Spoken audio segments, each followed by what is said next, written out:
আমি নওগাঁর মাদেরকে বইলা যাব মা,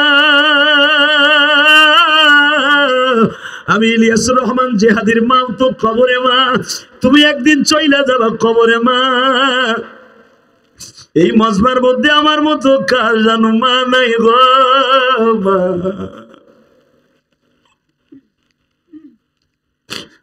আমার মতো কার জানো দাদা দাদি নাই গো বাজান। গত পরশুদিন মায়ের কবরটা জিয়ারত করতে গোপালগঞ্জ গেছিলাম।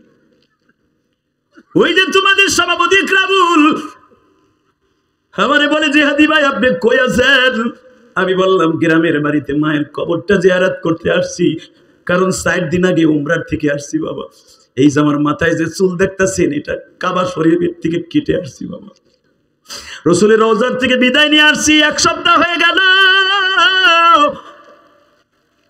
এখনো পর্যন্ত মাথার মধ্যে হাত দিলে মনে হয় মক্কা মদিনার সেই আতরের ঘেরান আসে। আল্লাহ ঈদের ছুটি কাটাবার জন্য আজকে ঈদের 4র্থ দিন, আল্লাহ তোমার পাগল গিলে যারা ওয়াজে বসে কানবে মায়ের জন্য বাবার জন্য, আমার মতো যাদের মা নাই বাবা নাই তাদের কবরটারে জান্নাতের বাগান বানায় দিবা। ওই আকাডা মুদিও বেড়ারে ডরায়, দেখেন না কয়েকদিন আগে নিয়ে মারছে, চা বানায় খাওয়ায়। কথা কর না কেন, জোরে বল। এক চাচা চুকি কো চাচি আছে যায় নাই, কথা কও। বুড়া আগ করে যায় বুড়া নাই, এই বুড়াগুলো এখানে বইয়া ঠিকই দেখবেন আগ করে ভ্যাঙ্গা এসে এথায়। কালকে ওয়াজ শেষ হইব, ওই মৌলানা ধরে কব কি বক্তা আনছিলি, আমার দলের বাস দিছে। কথা কন না কইব না, তখন ঠ্যাঙ্গাই বাজানো ঠ্যাঙ্গা যদি ওয়াজ শোনস না ঠিক মতো। কথা ঠিক না ঠিক? ঢুকতে দেখে যারা হাসবে আর মজা নেবে, আল্লাহর কসম এই জমিনে ওর গজব আসবে আসবে আসবে আসবে। যে আইনমন্ত্রী মামুনুল হকের ধর্ষণ মামলা দিয়া মুসকি মুসকি হাসছিল, আজকে ওরে দেখেন কি অবস্থা, গরম ডিম দেয়। তুই হাসছিলি না মগা টকটা, তুই হাসছিলি না, তোর অবস্থা দেখ এখন। কথা ঠিক না ঠিক? আস্তে কথা কইলে লুলয়ে মরবা। চান্দু চাচা তুমি কোন দল করো দেখার বিষয় নাই, শুধু একটা দলে করতে চাই, আলেমুল আমাকে তারা কষ্ট দেবে এই জমন থেকে তাদের গজবে ধরবে ধরবে ধরবে ধরবে। 5ই আগস্টে আবাবিলের মতো যাকে যাকে পাখি আল্লাহর কুদরতি শক্তি দিয়া, এই ছাত্র গোয়াস্ত্র নাই বস্ত্র নাই কিচ্ছু নাই, শুধু লাঠি দিয়া ইট দিয়া আর্মির সামনে পুলিশের সামনে বাংলাদেশ পতন ঘটায় দেয় আওয়ামী লীগ। এত সহজ মিয়া? আল্লাহু আকবার জোরে বলতে পারলেন না? মাহফিলের মাঝখান থেকে একটা মধ্যে মুজাহিদ লাভ দিয়ে দাঁড়ায় বলবে বা দুনিয়ার মুসলিম, হ্যাঁ খাও হ্যাঁ খাও, রেডি? দুনিয়ার মুসলিম, বাংলাদেশের মুসলিম, নওগাঁর মুসলিম। এক চুপ করে বলেছে বেটা, নেদায় অনেছে না ওনা কিচ্ছুই কেন বেটা, চিন্তা করতেছে কি কমু, কোন দিকে কমু, আবার পুলিশে ভরে নাকি, ভয় নাই আর। ইনশাল্লাহ বলেন। আগে যেরকম ওয়াজের পারমিশন লাগতো এখন কিচ্ছু লাগে না। আবু বকরের বাড়ির সামনে যাইয়া প্রতিদিন ভিক্ষুকের মতো তাকায় থাকতো। আবু বকরের বাড়ির থেকে কিছু খাবার দিত, এটা খেয়ে তার জীবন যাপন করত। মা আয়েশা একদিন জিজ্ঞেস করে, আচ্ছা চাচা আব্বাস বলো মা, এই যে তোমার একটা সাইড চোখ সহ পয়সা গেছে গা, পুরা বডিটা পয়সা গেছে, চাচা এই পচা বডি লইয়া তুমি প্রতিদিন আমাদের দরজার সামনে এসে ভিক্ষা চাও, আর ভিক্ষাগুলো নিয়ে তুমি জীবন যাপন করো। আসলে সত্য কথা বলো তো, তোমার এই সাইডটা যে পয়সা গেছে ক্যান্সার হইয়া, তোমার দুর্গন্ধে মানুষ তোমার কাছে যেতে পারে না। চাচা তোমার এই অসুখটা হয়েছে কেন একটু বলো তো। গরুতে তাজা ঘাস চাবাইয়া 5 মিনিট গালের মধ্যে চাবাইয়া জমিনে ফেললে, গ্যান্ডারির রস বের করার পরে মেশিনের মধ্যে দিয়া সাবলাড়া ফেললে জমিনে যে অবস্থা হয়, প্রত্যেকটা বেঈমানের ফাজা আলাহুম কাসফিন মাকুল। ঘাস চাবাইয়া গ্যান্ডারির রস বের করিয়া জমিনে ফেললে যেরকম সাবা সাবা হয়ে যায়, প্রত্যেকটা বেঈমানের বডি গোস্ত থেকে হাড্ডি এরকম হয়ে গেল। পুরা বডি থেকে গোস্তগুলা সরে যে হাড্ডিটা পয়সা পড়ে রইল, অ্যাসিডের মতো গলে গেল, মোমের মতো। হঠাৎ করে দেখি আব্রাহার মাথার উপর দিয়া পাথর একটা ঢুকিয়া পিছনের রাস্তা দিয়ে বেরিয়ে গেছে।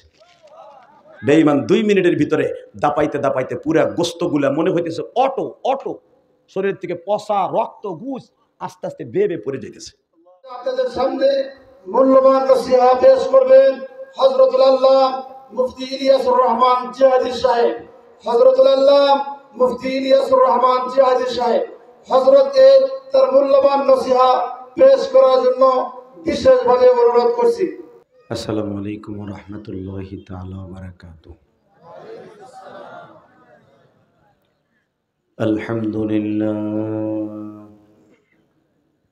আলহামদুলিল্লাহ নাহমাদুহু ওয়া নাস্তাঈনুহু ওয়া নাস্তাগফিরুহু ওয়া নু'মিনু বিহি ওয়া নাতাওয়াক্কালু আলাইহি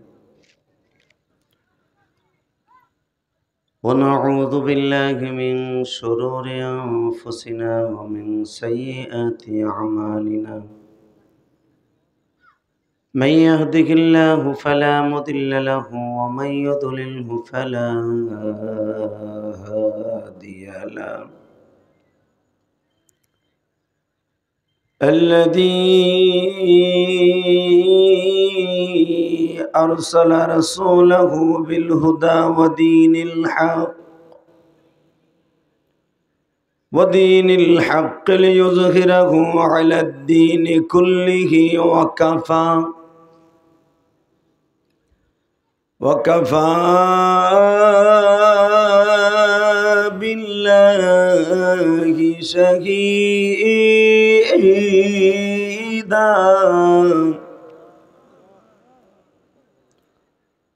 أما بعد فقد قال الله تبارك وتعالى فأعوذ بالله من الشيطان الرجيم.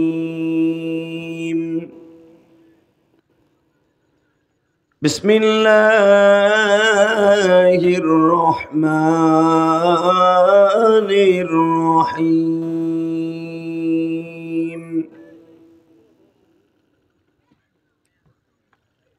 ولا تهنوا ولا تحزنوا وأنتم الأعلون إن كنتم مؤمنين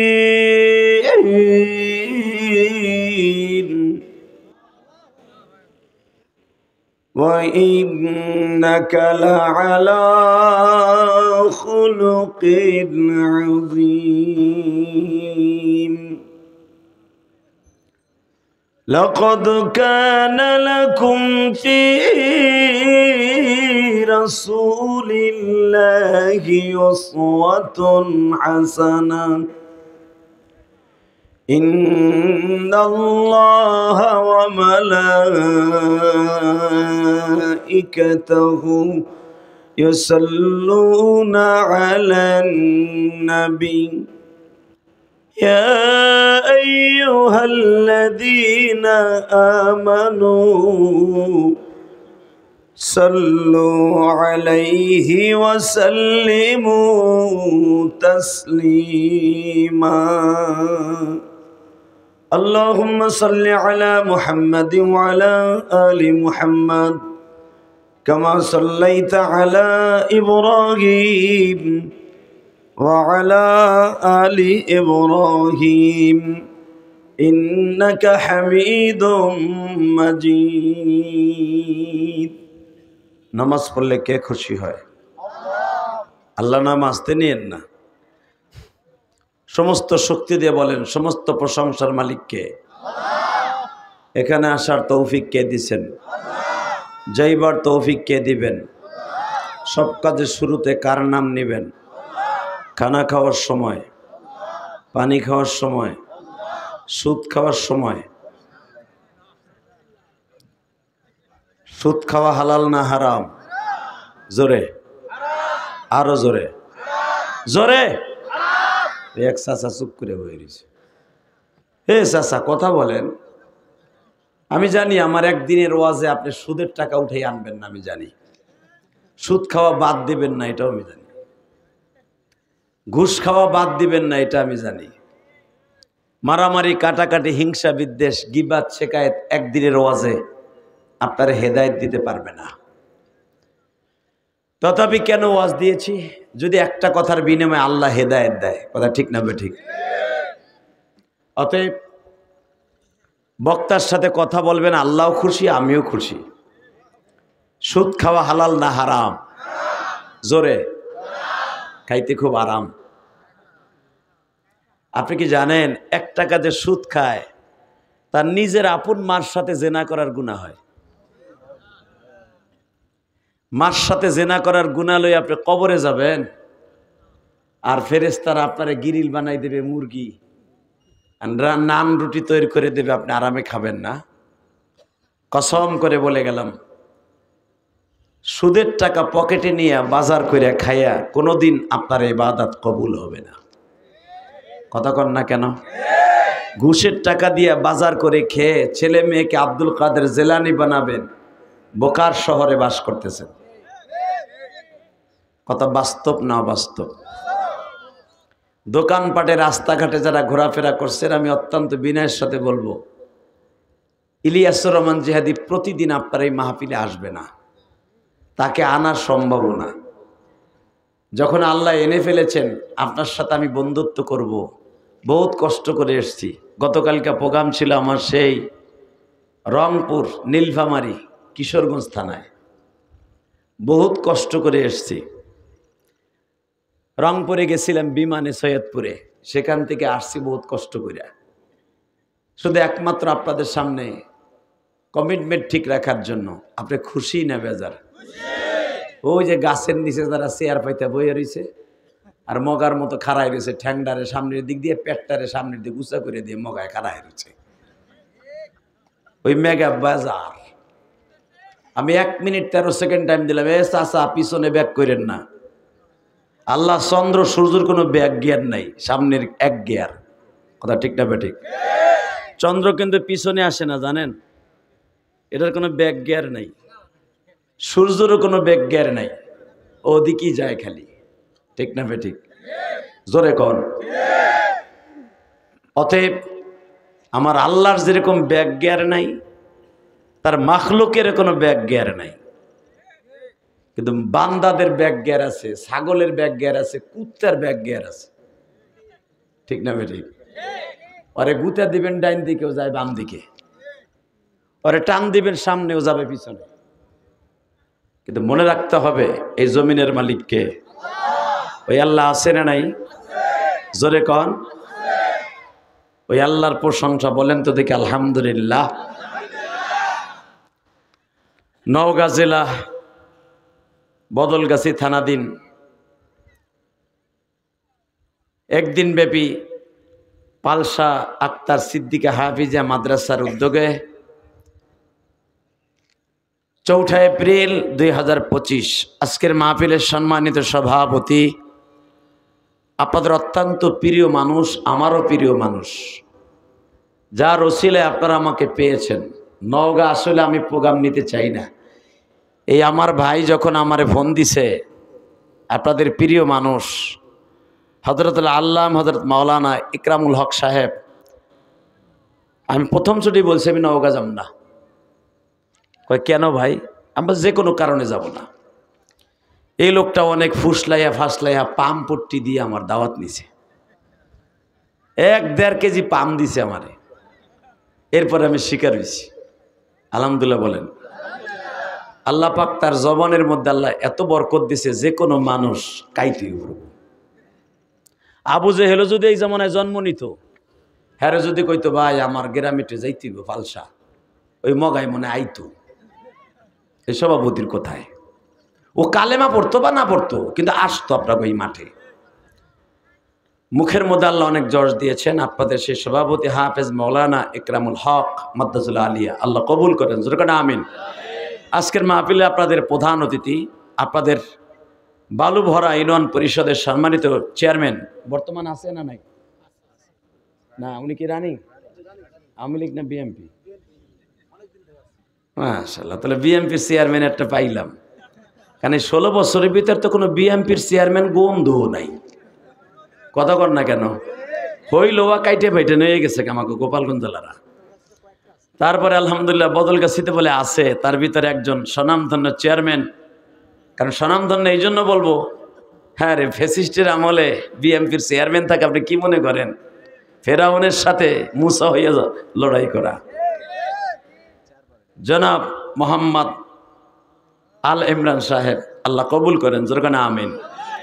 আজকের মাহফিলে আমার আগে যিনি ওয়াজ করেছেন, আমার অত্যন্ত প্রিয় মানুষ এবং একটা মাদ্রাসার প্রিন্সিপাল। বহুদিন ধরে এই লোকটার কথা আমি শুনেছি, হযরত মাওলানা মুফতি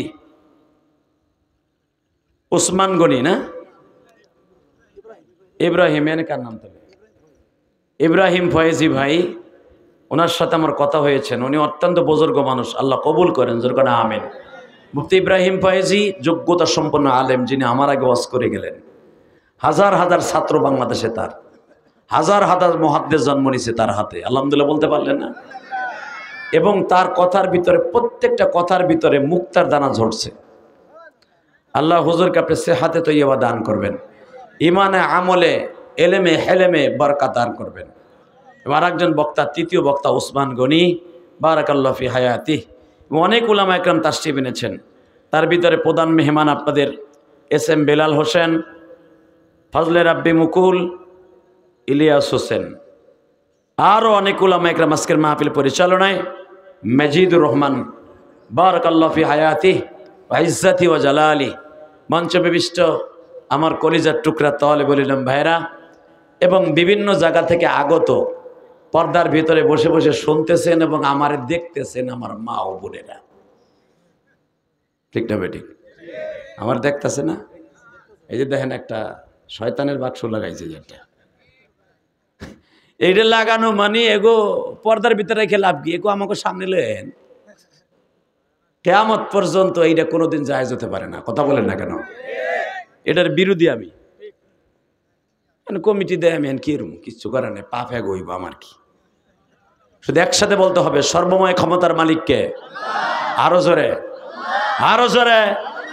আল্লাহ যারা তোমার নাম আসতে বলবে, গো বাড়িঘর তুমি চিনো, কি দোয়া করবো, বাইতে যাওয়ার আগে লুল্লা বানাই দিও, আল্লাহ গো হেদায়েত নসিব করে, জোরে কোন আমিন।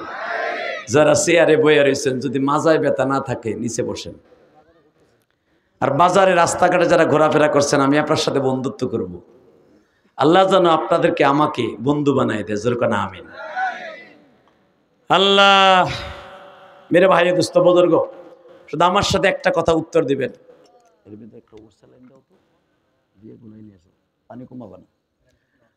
আল্লাহ আল্লাহ। মাইকেলা ভাই একটু টনটা বাড়া, মাস্টারটা বাড়া, ভেস্টটা বাড়া। হ্যাঁ, শুধু একসাথে বলবেন, ইকো অফ করো, ইকো অফ, টন বাড়াও, ভেস বাড়াও, মাস্টার বাড়াও। একসাথে বলতে হবে, হয় নাই, আরো বাড়াও, আরো আরো বাড়া। এ দুল্লা ভাই আরো বাড়া, মারহাবা বলেন, আরো জোরে। যতদিন বাঁচবো কার গুণগান গাইব, ভেসটা আর একটু বাড়া। আপনারে কই নাই, ওরে কইছি। আপনার ভেস আছে নিজে, আপনি বাড়াবেন। ওর মধ্যে অনেক কিছু আছে, ওর হাতের মধ্যে। ও যদি ঠিক মতো সার্ভিস না দেয়, এমন বদনাম কইয়ে থিয়ে যাবো। ওর মাইক ভালো, ও সার্ভিস ভালো দিতে হবে, যেরকম মারহাবা। একসাথে বলবেন। আলোচনা যত সময় চলবে, আপনি থাকবেন না ভাগবেন? বিট কমাও, থাকবেন, সবাই থাকবেন, পরীক্ষা করে দেখব, সবাই থাকবেন। আল্লাহকে হাত উঠাই দেখান তো, কে কে ভাগবেন?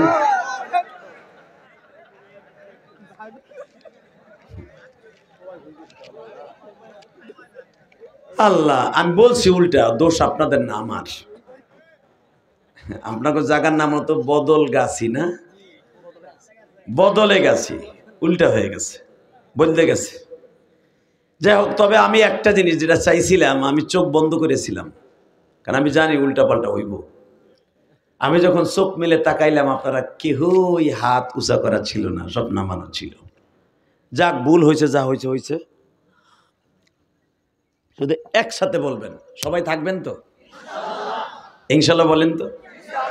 যদি কেউ যাইতে চায়, ওর লুঙ্গি টেনে ধরবেন। জেকরামুল হক সাহেব জেহাদিরে বহুত পাম্পট্টি দিয়ে আনছে, তুই কই যাস? আমি আলোচনা করব, আল্লাহ যেন আমাকে আমল করার তৌফিক দান করে, পরবর্তীতে যেন আপনারা আমল করতে পারেন, জোরে বলে আমিন। আরো জোরে বলে আমিন। এই বেড়ে হে স্যান্ডেল আলে, তুই উঠলি কে বাটপার? এবারে দুইটা কেন দেন তো, কে বলবো আদা দিস উঠবে না? মাথা খাও যায় আবার, আরো সামনে আয়, তুই দৌড় দিবি আমি জানি। তোর জায়গায় আয়, ওট তোর জায়গায় আয়, তোর সিটে আইব যেরকম মারহাবা। আল্লাহ আর হাসিটা অনেক সুন্দর গো। আরে তুমি অলি বানাই দিও। ও ভাবছিল কে জানি ওরে ফোন দিছে, মনে হয় বিয়ে ফোন দিছে না। তুই যাস নাই, তুই যখন আমার কথা শুনছস তোরে আল্লাহ অলি বানাই দেবো আমি বলে গেলাম। ইচ্ছা করলে তুই চলে যেতে পারতি। আমাকে গোপালগঞ্জ জেলারা কিন্তু খুব গার্বে, হ্যাঁ ওরা যা কয় তাই করে, ঠিক না বেটি? দেন না 15 বছর জোর করে থাকলো বিডি। বিডি কি সুন্দর সকালবেলা খাসির গোস, তারপরে পদ্মার ইলিশ, রুই মাছ পাকাইয়া দুপুরে খাইব কত নিয়ত করে বইয়াছিল। হে জানো না যে আজকের খাবার আমার ইন্ডিয়া রয়েছে, ঠিক না বেটি? জোরে কোন কার ভাত কে খায়, সমান না একরা যাইয়া খায়। কথা বলেন, রিজকের মালিক কে? আল্লাহু খায়রুর রাযিকিন।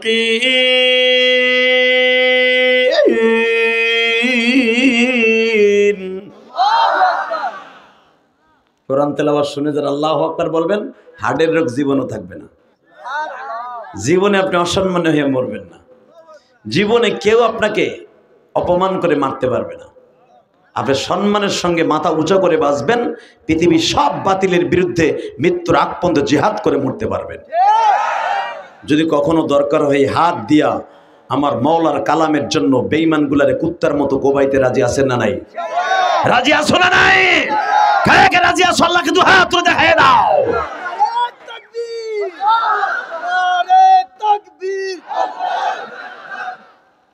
কি শেষ? এই বেটা কারা খালি ওই ডুব তাকবীর, কি জোরে মার, জোরে আরো প্রায় 5 মিনিট তাকবীর দে।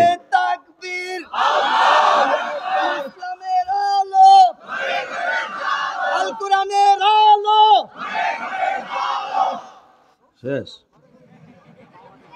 চালানি নাই। এই মাহফিলের মাঝখান দিয়ে একজন দাঁড়ান তো, তাকবীর কে দিতে পারে সুন্দর? আল্লাহ কবুল করেন জোরে করে আমে।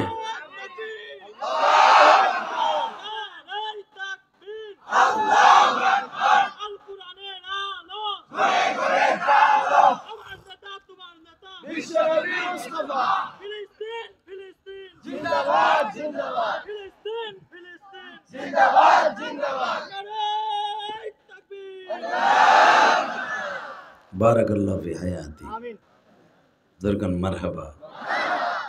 এই ফিলিস্তিন ফিলিস্তিন জিন্দাবাদ জিন্দাবাদ এটা বলতে হবে। ইসরায়েল ইসরায়েল নিপাত যাক নিপাত যাক। রেডি? যারা ইসরায়েল ইসরায়েল নিপাত যাক এই শব্দটা দিবে, কসম ওর ইমানকে কেউ দুর্বল করতে পারবে না। কথা ঠিক না? ঠিক জোরে বলতে হবে। শুধু একটা আওয়াজ দিয়ে দেখাইতে হবে মাহফিলের মাঝখান থেকে, তুমি আর একবার দাঁড়াবা। কোরআনের জন্য, ইসলামের জন্য যদি জীবন দিতে হয় জীবন দিব। পৃথিবীর কোন বাতিলের সামনে মাথা নত করব না। রাজি আছি না নাই? কে কে রাজি আছে? আর একবার আল্লাহকে দেখায় দাও। আল্লাহ কবুল করেন জোরে করে আমিন। আর জোরে বলেন আমিন। শুধু একবার বলতে হবে, এই জমিনের মালিক কে? হ্যাঁ, দেরি হলো কেন? আমার একটা প্রিয় মানুষ, আল্লাহ কবুল করেন জোরে করে আমিন। আরো জোরে বলেন আমিন। শুধু আমার দিকে তাকাবেন। এই মুসলমানের সন্তান, ফিলিস্তিনের বাচ্চাগুলোকে যেভাবে হত্যা করতেছে, পৃথিবীর কোনো ভৌগোলিক ইতিহাসে নাই এভাবে কোনো একটা দেশকে এইভাবে অন্যায়ভাবে মারতে পারে, ঠিক না? জোরে কর, আরো জোরে। শুধু আপনাকে দুইটা পাও ধরে বলে দিয়ে যাই, ফিলিস্তিনের জন্য অন্তত 2 ফোঁটা চোখের পানি ফেলে প্রতিদিন কিছু না কিছু দোয়া করেন। কারণ ফিলিস্তিনে আপনারা সফর করেন নাই, আমি গুনাহগার গেছি, আমি জানি। ফিলিস্তিনে এতগুলো নবীর জন্ম, পৃথিবীর কোনো দেশে এত নবীর জন্ম হয় নাই। এই ফিলিস্তিনে এক একজন নবীর নাম নিব, আপনি আল্লাহু আকবার জোরে জোরে বলবেন। এক একজন নবীর নাম নিচ্ছি, এক একজন নবীর নাম নিচ্ছি, আপনি আওয়াজ দিবেন এতভাবে যে জীবন এইভাবে কোনোদিন আওয়াজ দেন নাই। 1 নম্বরে ফিলিস্তিনের জন্ম নিয়েছেন মিল্লাত আবিকুম ইব্রাহিম হুয়া সাম্মাকুমুল মুসলিমিন।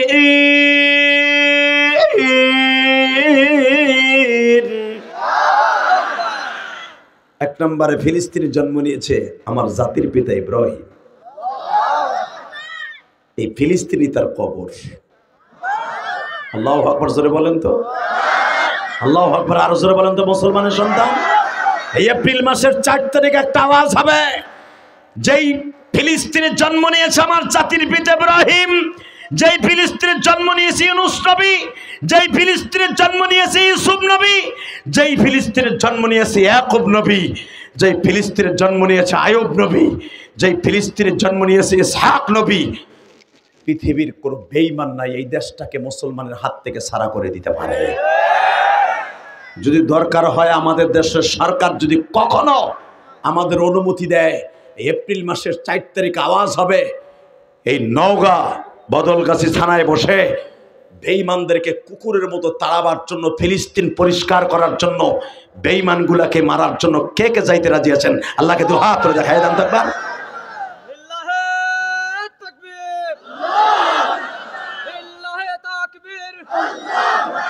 ফিলিস্তিন ফিলিস্তিন জিন্দাবাদ জিন্দাবাদ, ফিলিস্তিন ফিলিস্তিন জিন্দাবাদ জিন্দাবাদ, ইসরাইল ইসরাইল নিবাজাত নিবাজাত, দুনিয়ার মুসলিম এক হও এক হও এক হও, দুনিয়ার মুসলিম জিহাদ জিহাদ জিহাদ চাই, জিহাদ করে বসতে চাই, জিহাদ জিহাদ চাই, নারে তাকবীর।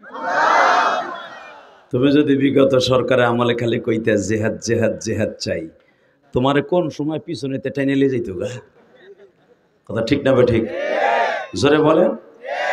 জেহাদ আর জঙ্গি কিন্তু এক না।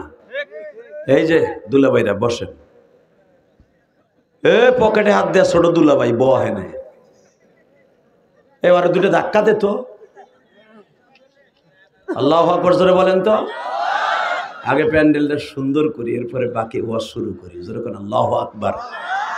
শুধু একসাথে বলেন তো বাবা, এই জমিনের মালিক কে? হ্যাঁ, এই জমিনের মালিক কি শেখ হাসিনা, খালেদা জিয়া, জামাতের শফিকুর রহমান, আমরা হুজুররা? আল্লাহু আকবার আল্লাহু আকবার। এই জমিনের মালিক যিনি, হুকুম চলবে তেনার। ঠিক না বে ঠিক? উনি কি বলে শোনেন, তাবারাকাল্লাযী বিয়াদিহিল মুলক ওয়া হুয়া আলা কুল্লি শাইইন কাদির। আল্লাহু আকবার আল্লাহু আকবার। মালিক আমার বলে, এই দুনিয়ার মানুষ কিসের বাহাদুরি দেখাস? কি বাহাদুরি তোর আছে? সারা পৃথিবীটা আমি আল্লাহর হাতের মুঠোর মধ্যে। কথা ঠিক না বে ঠিক? জোরে বলেন। আল্লাযী খালাকাল মাউত ওয়াল হায়া লিয়াবলুয়াকুম আইয়ুকুম আহসানু আমালা। হাতের মুঠোর মধ্যেই শুধু নয়, মৃত্যু আমার হাতে, জীবন আমার হাতে। ঠিক না বে ঠিক? মৃত্যু কার হাতে? জীবন কার হাতে? কিন্তু একটা জিনিস মনে রাখতে হবে, এত কিছুর ক্ষমতার মালিক হওয়ার পরেও ওই মালিকের সাথে আমরা গাদ্দারি করি। আছে না নাই? মক্কার ভূখণ্ডে একটা বেঈমানের নাম ছিল আদ্দাস। কি নাম? জোরে কোন, আরো জোরে। নাম কি? আদ্দাস একজন সাহাবীরও নাম ছিল, একটা গাদ্দারও নাম ছিল, গাদ্দার। এই আদ্দাস আবু বকরের বাড়ির সামনে যাইয়া প্রতিদিন ভিক্ষুকের মতো তাকায় থাকতো। আবু বকরের বাড়ির থেকে কিছু খাবার দিত, এটা খেয়ে তার জীবন যাপন করত। মা আয়েশা একদিন জিজ্ঞেস করে, আচ্ছা চাচা আদ্দাস, বলো মা, এই যে তোমার একটা সাইড চোখ সহ পয়সা গেছে গা, পুরা বডিটা পয়সা গেছে, চাচা এই পচা বডি লইয়া তুমি প্রতিদিন আমাদের দরজার সামনে এসে ভিক্ষা চাও, আর ভিক্ষাগুলো নিয়ে তুমি জীবনযাপন করো। আসলে সত্য কথা বলো তো, তোমার এই সাইডটা যে পয়সা গেছে ক্যান্সার হইয়া, তোমার দুর্গন্ধে মানুষ তোমার কাছে যেতে পারে না, চাচা তোমার এই অসুখটা হয়েছে কেন একটু বলো তো। আদ্দাস বলতেছে, আয়েশা রে, তুমি ছোট্ট মানুষ, তোমার কাছে বলা যাবে না, আমার এই রোগের আসল রহস্য তোমার কাছে বলা যাবে না, তুমি বলিয়া দিবা। আমি তোমার কাছে বলবো না, তোমার বাবার কাছে বলবো। তোমার বাবা যদি বাসায় আসে, আরো জোরে, আয়সা বলে তুমি তো ভিক্ষা নিয়েই চলে যাও, ভিক্ষা নিয়েই চলে যাও, তুমি তো বলো না তোমার আমি ভিক্ষা দিতে দেরি আছে, ভিক্ষাটা লয়েই বাসায় চলে যাও, আর তুমি কোনো খবর দিয়ে বলো না আজকে তোমার ভিক্ষা দেব না আব্বা আসার আগ পর্যন্ত। আগে বলবা তোমার এই রোগটা হয়েছে কি লেগা। সূরা ফিলের আলোকে দেখবেন তাফসিরে আনামের মধ্যে, তাফসিরে মারুফুল কোরআনের মধ্যে কি সুন্দর আলোচনা করছে আল্লাহর কুতুব। বলেন তো আল্লাহু আকবার। তাকানের দিকে তো গল্প করতে করতে করতে ইন্দিমিন টাইমে আবু বকর বিশ্বনবীর দপ্তর থেকে চলে আসছে। এসে জিজ্ঞেস করে, আব্বা আব্বা, যে ভিক্ষুকটা এত বছর পর্যন্ত আমাদের, আমি শুনছি আমার জন্মের আগের থেকে এই ভিক্ষুকটা আমাদের বাড়িতে আসে, এসে ভিক্ষা নিয়ে তার জীবনযাপন করে। আব্বা এই লোকটার কাছে আমি যখনই জিজ্ঞেস করি আপনার এই রোগটা কেন হয়েছে, এই চোখটা নষ্ট, মাথার গিলু অর্ধেক বাইর করা, এই চারাটা নষ্ট হয়ে গেছে, চামড়াটা নষ্ট হয়ে গেছে, এই বগলের চামড়াগুলো পয়সা ঝুলে রয়েছে, পোকা হয়েছে, কোনো ডাক্তার দেখাই দিয়ে ভালো হয় না, এই গজবটা হয়েছে কেন জিজ্ঞেস করি, লোকটা কয় না। আজকে খুব ধরপাকড় করে বলছি তুমি বলো তো, না বললে ভিক্ষা দিব না। সে কয় তোমার আব্বা আসলে বলবো। আব্বা জিগাও তো তোমার কাছে বলে বলবো। মনটা খারাপ লাগে? হ্যাঁ, তো সুবহানাল্লাহ কইলেন না যে? বলেন তো আল্লাহু আকবার। এবার একটা আওয়াজ হবে, আপনার জীবনে কোনোদিন এত জোরে আওয়াজ দেন নাই। আবু বকর যাইয়া তার পাশে আসতে বইছে, বইয়া জিজ্ঞেস করে, আমার মেয়ে আপনারা কি প্রশ্ন করছে খেয়াল করছেন কি, আপনার এই রোগটা কেন হয়েছে? অনেকের যখন ডায়াবেটিস হয়, হাত পাও কেটে যায়, অথবা কোনো মারাত্মক রোগ হয়, একজন জিজ্ঞেস করে না যে ভাই আপনার এই রোগটা কেমনে হইলো, কি ব্যাপার, হাত কাটা লাগলো, পাও কাটা লাগলো, শরীরে পছন্দ ধরছে, কি হয়েছে?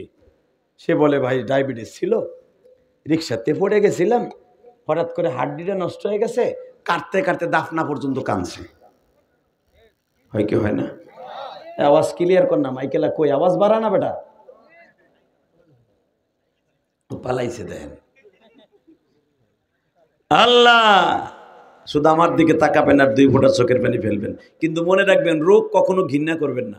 অনেক লোক আছে রোগ দেখলে আরেকজনকে দেখো না, ওর গজব পড়ছে ওর উপরে। সব রোগ কিন্তু এক না।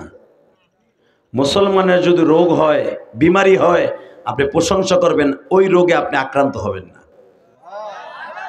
আর যদি তার রোগ দেখে আপনি টিটকারা মারেন, আইজ হোক কাইল হোক, মরার আগে হইলো আপনার ওই রোগ হবে। তখন চান্দুর ফো চান্দু, তুমি বুঝবা তোমার কেমন লাগে। কথা বলেন না কেন? জোরে খান। আবু বকর জিজ্ঞেস করলেন, আমি আপনার টিটকারা করি না, আমি আল্লাহর প্রশংসা করি, কারণ মুসলমানের রোগ হইলে এটা নিয়ামত হিসাবে গ্রহণ করতে হবে। লা ইন শাকারতুম লা আযীদান্নাকুম ওয়া লা ইন কাফারতুম ইন্না আযাবি লাশাদীদ। সুখে দুঃখে আল্লাহর প্রশংসা করতে হবে। তবে আমার মেয়ে যখন জিজ্ঞেস করছে, আমার ছোট্ট আয়েশা আপনার এই রোগটা কেন হয়েছে একটু বলেন না।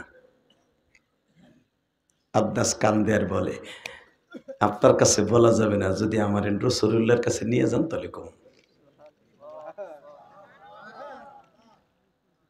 আমি আর ওয়াজি করুম না। না জোরে না কইল না, না আমার মন মতো হয় নাই। দেখি আমি একটু পাম দেই, দেখি জোর হয়নি। যদি কেউ একবার সুবহানাল্লাহ বলে, জান্নাতের ভিতরে তার নাম তার বাবার নাম সহ আল্লাহ একটা সুবহানাল্লাহর গাছ লাগাই দিবেন। দেখছেন পাম্পে কেমনে ফুলি। আর একটু পাম দেই। বিশ্বনবীর কাছে এক সাহাবী বললেন, ইয়া রাসূলুল্লাহ এই গাছটা কিসের হবে? বিশ্বনবী বললেন, পুরা বডিটা হবে স্বর্ণের, ওই গাছের পাতাগুলো হবে জামরুদ পাথরের, ওই গাছের ডালগুলো হবে রূপার। এক সাহাবী বলে, হুজুর ওই গাছটা কত বড় হবে, আমাদের দেশের জাইতুন গাছের মতো না খেজুর গাছের মতো? বিশ্বনবী বলে, ওই গাছটা এত বড় দৈর্ঘ্য প্রস্থ হবে, যুদ্ধের তেজস্ব ঘোড়া যদি 500 বছর পর্যন্ত ওই গাছের নিচ দিয়ে দৌড়ায়, ওই গাছের ছাওয়া অতিক্রম করা সম্ভব না। তাহলে বুঝালেন, এক একবার সুবহানাল্লাহ বলবেন, এক একটা সুবহানাল্লাহ গাছ হবে। এক সাহাবী জিজ্ঞেস করলেন, সব তিরমিজি শরীফের হাদিস, ইয়া রাসূলুল্লাহ এই গাছটা কাজে লাগবে কি লেগে? আমার বিশ্বনবী বলেন, সাহাবীরা রে, এই গাছটা সেদিন কাজে লাগবে চারটা সূর্য কিয়ামতের মাঠে চারদিক থেকে উদিত হবে রে সাহাবী।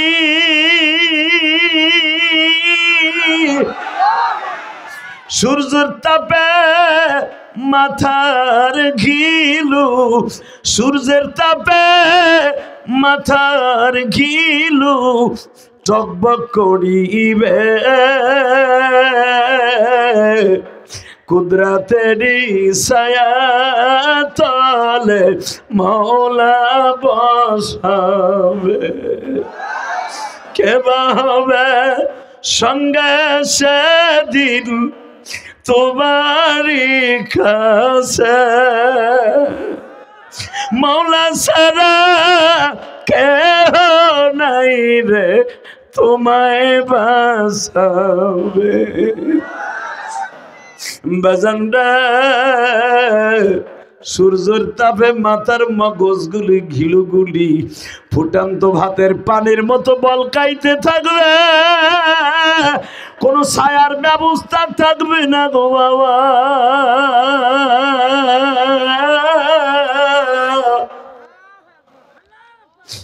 মানুষগুলা একটু ছায়া পাইবার আশায় ছোটাছুটি করবে।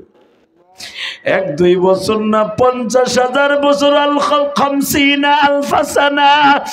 বিশ্বনবী বলেন 50,000 বছর দৌড়াইবে, একটা ছায়ার ব্যবস্থা নাই রোজে মাহশারে। হঠাৎ করে আমার মালিক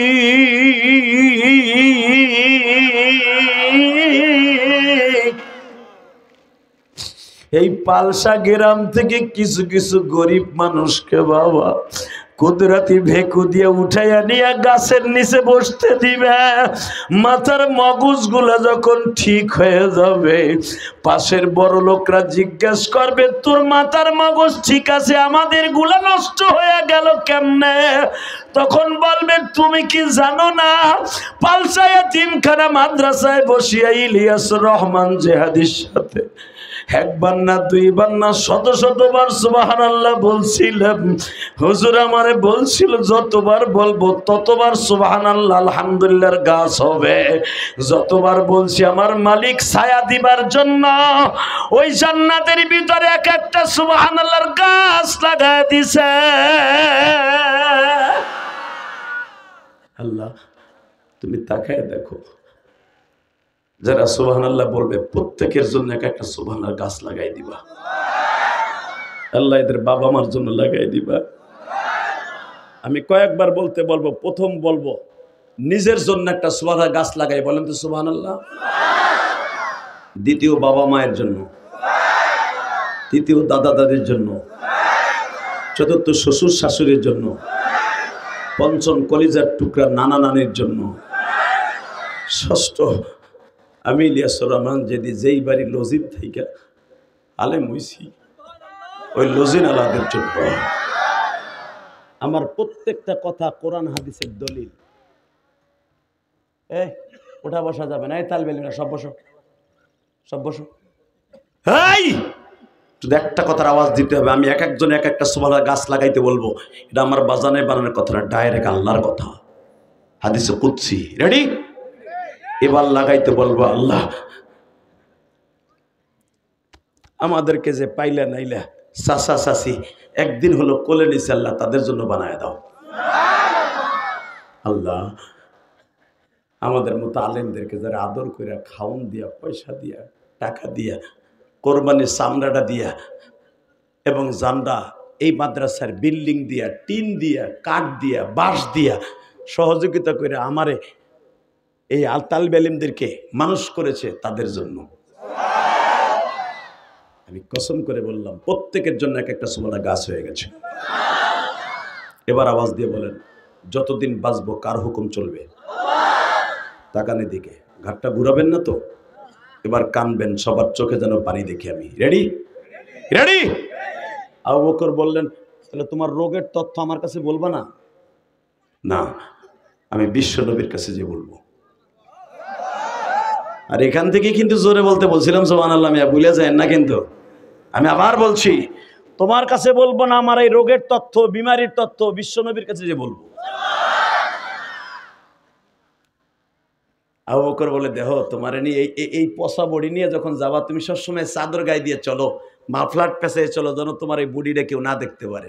তোমার এক চোখ সবসময় রক্ত পুষ বের হতে থাকে, মাথার মগজগুলো খালি বাইয়া বাইয়া পরে, পুষ পোকা এগুলো। যে কোনো বাড়ির সামনে তুমি যদি ভিক্ষা আনতে যাও, তোমার ভিক্ষা তো দিবেই না, বরঞ্চ পিঠায় খেদাবে। কিন্তু আমার আয়েশা, আমার আসমা, আমার আব্দুল্লাহ, এরা তো নিষেধ আছে তোমার কিছু বলা, কারণ ভিক্ষুককে কখনো ভিক্ষা না দিয়ে যদি তাড়ায় দেয়, আল্লাহ তার বরাবরে গজব দেয়। অতএব আমার ফ্যামিলিতে নিষেধ আছে বিদায় তোমার ভিক্ষা দেয়। শোনো, তোমার রাসূলুল্লাহর কাছে নিয়ে যাব, শর্ত একটা, তুমি আমার পিছনে পিছনে চলবা, কোনো দিকে ডাইনে বামে তাকাবা না, তাকানোর দিকে। বাজানরে আবু বকর একবার পিছনে যায়, ওই আদ্দাসের পিছনে চলায়, আবার আবু বকর পিছনে চলে, আদ্দাস সামনে চলে, এমনি করে অদল বদল করে বাবা যাইতেছে। যাইতে যাইতে মাকামে হুজুন, যেখানে আমার বিশ্বনবী বাজান মা খাদিজার বাড়ি, মা খাদিজার বাড়ি 2 তলা বাবা।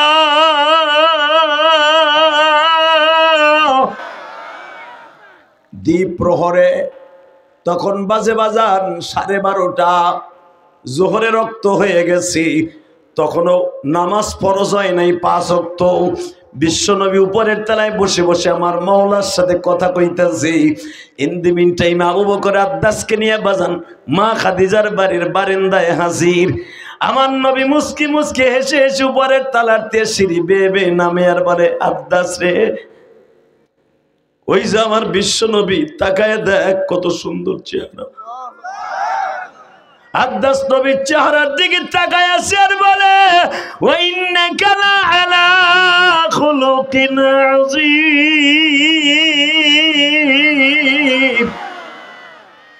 স্রষ্টার সৃষ্টিজীবের মধ্যে সবচাইতে সুন্দর চেহারার অধিকারী আপনি। আমি দেখি আমার নবীর কথা শুনে কার চোখে পানি আসে। আমার নবী এমন একজন মানুষ ছিলেন বাবা, আমার নবীর দেখার সাথে সাথেই যে দেখতো সেই পাগল হয়ে যেত। মা আয়েশাকে জিজ্ঞেস করা হয়েছিল, আয়েশা, ও আয়েশা বলেন নবী কেমন ছিল? মা আয়েশা বলে, নবী কেমন ছিল? তোমরা ইউসুফ নবীর ইতিহাস পড়ছো কোরআন শরীফে? কয় হ্যাঁ। ইউসুফ নবীর দেখা 70 জন মহিলা তার চেহারা দেখা ছুরি, ইউসুফের চেহারা দেখা ছুরি কমলার ভিতরে, আপেলের ভিতরে বা লেবুর ভিতরে না ঢুকাইয়া আঙ্গুলের মধ্যে ঢুকাই দিয়েছিল। কারণ ইউসুফের চেহারা দেখে তারা লেবুর দিকে না তাকাইয়া তাকাইছে ইউসুফের দিকে। তারা যদি, মিশরের মেয়েরা যদি আমার নবীর দেখতো, তারা লেবুর পরিবর্তে কলিজা কেটে ফেলত।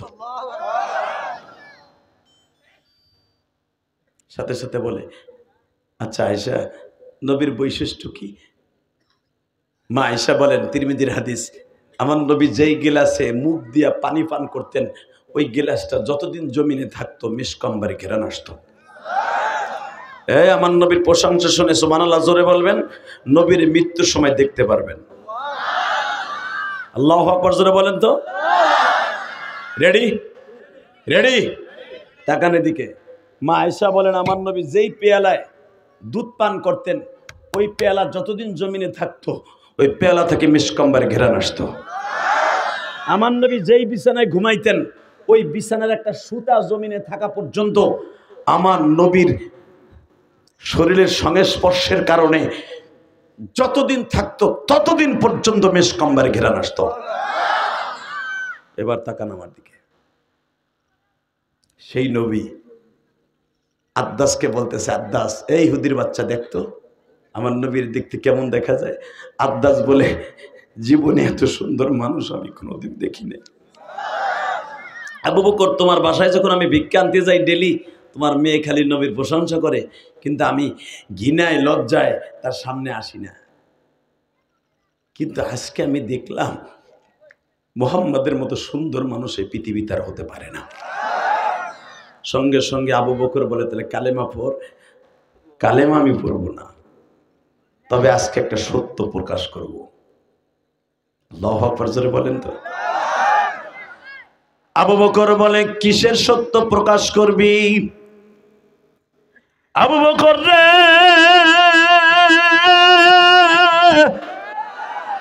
তুমি না জিজ্ঞেস করছিল আমার এই গজবের রোগটা কেন হয়েছে? তুমি কি জানো আবু বকর, আমি তোমার চাইতে এবং তোমার নবীর চাইতে বয়সে অনেক বড়। আবু বকর, তোমার নবীর কাছে সূরা ফিল নাযিল হয়েছে, কিন্তু নবী জানে না আসহাবে ফিলের সত্য ঘটনা, কিন্তু আমি জানি। সত্য ঘটনা তুমি কেমনে জানো? তাহলে শোনো রে আবু বকর, আসহাবে ফিল আমার চোখের সামনে ঘটছে। চোখের সামনে ঘটছে মানে বুঝলাম না। এই তোমরা জানো না আবু বকর, আমি হইতেছে সেই আব্দাস, যে মাহমুদ নামে হাতিটা চালাবার জন্য যে ড্রাইভার ছিল, আমি সেই ড্রাইভার। জোরে জোরে জোরে জোরে জোরে। কোন ড্রাইভার তুমি? আব্রাহার একমাত্র ড্রাইভার ছিলাম আমি। আমার বাড়ি কিন্তু এমানে না, আব্রাহার বাড়ি এমানে। এ আবু বকর, আমার বাড়ি এমানে, এমানে নয়, আমার বাড়ি তুরস্ক। বাদশা আব্রাহা জালিমের বাচ্চা আমাকে টাকা দিয়া এনেছিল তার হাতি চালাবার জন্য, ড্রাইভারি করার জন্য। আমার মতো চৌকান্না ড্রাইভার তদানীন্তনকালে মক্কা, মদিনায়, ইয়েমানে, মিশরে, তুরস্কে কোথাও ছিল না। বাদশা যেরকম, তার ড্রাইভারটা সেই রকম। কথা বলেন না কেন? আবু বকর, আমি আব্দাস, দেখো 13.5 ফুট লম্বা। আমি ছিলাম আব্রাহার গাড়ির ড্রাইভার, তার হাতির ড্রাইভার ছিলাম আমি, আব্দাস। আবু বকরের চোখগুলো বড় বড় হয়ে গেল। হায় হায়, তুমি তাহলে সেই আব্রাহার ড্রাইভার ছিলে, হাতির? হ্যাঁ, আজকে সত্যটা প্রকাশ করার জন্যই মনে হয় আল্লাহ আমাকে বাঁচিয়ে রেখেছেন। জোরে জোরে জোরে জোরে। কোরআন যে সত্য এটা প্রমাণ হয়ে যাবে আবু বকর। কিন্তু আমার কপাল খারাপ, আমার কপালে কালেমা আছে কিনা আমি জানি না, তবে আমি আজকে সত্য প্রকাশ করে দিয়ে যাই। মুহাম্মদ সত্য, আসহাবে ফিল সত্য, কোরআন সত্য, এবং যেই পাখি দিয়ে তাদেরকে ধ্বংস করা হয়েছিল পাখি সত্য।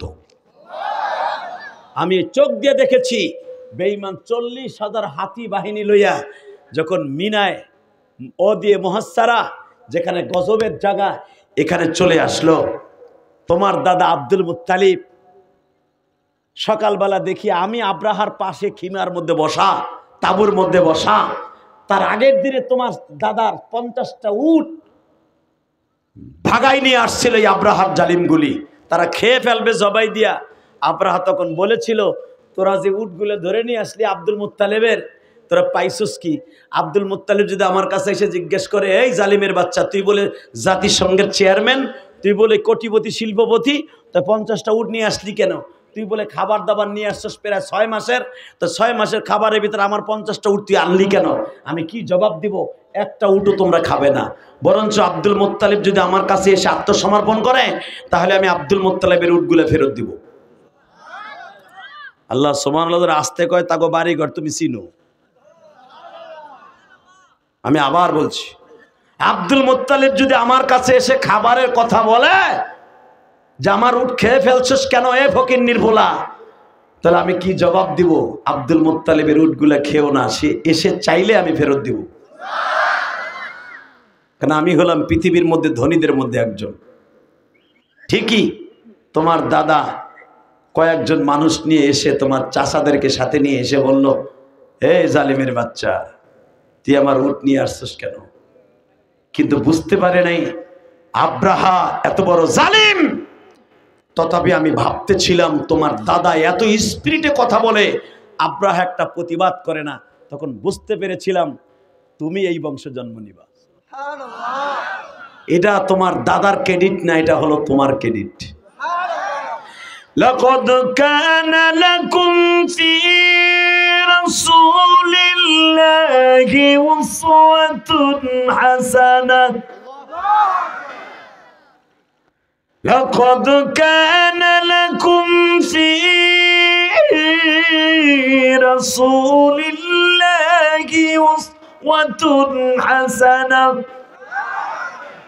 وما أرسلناك إلا رحمة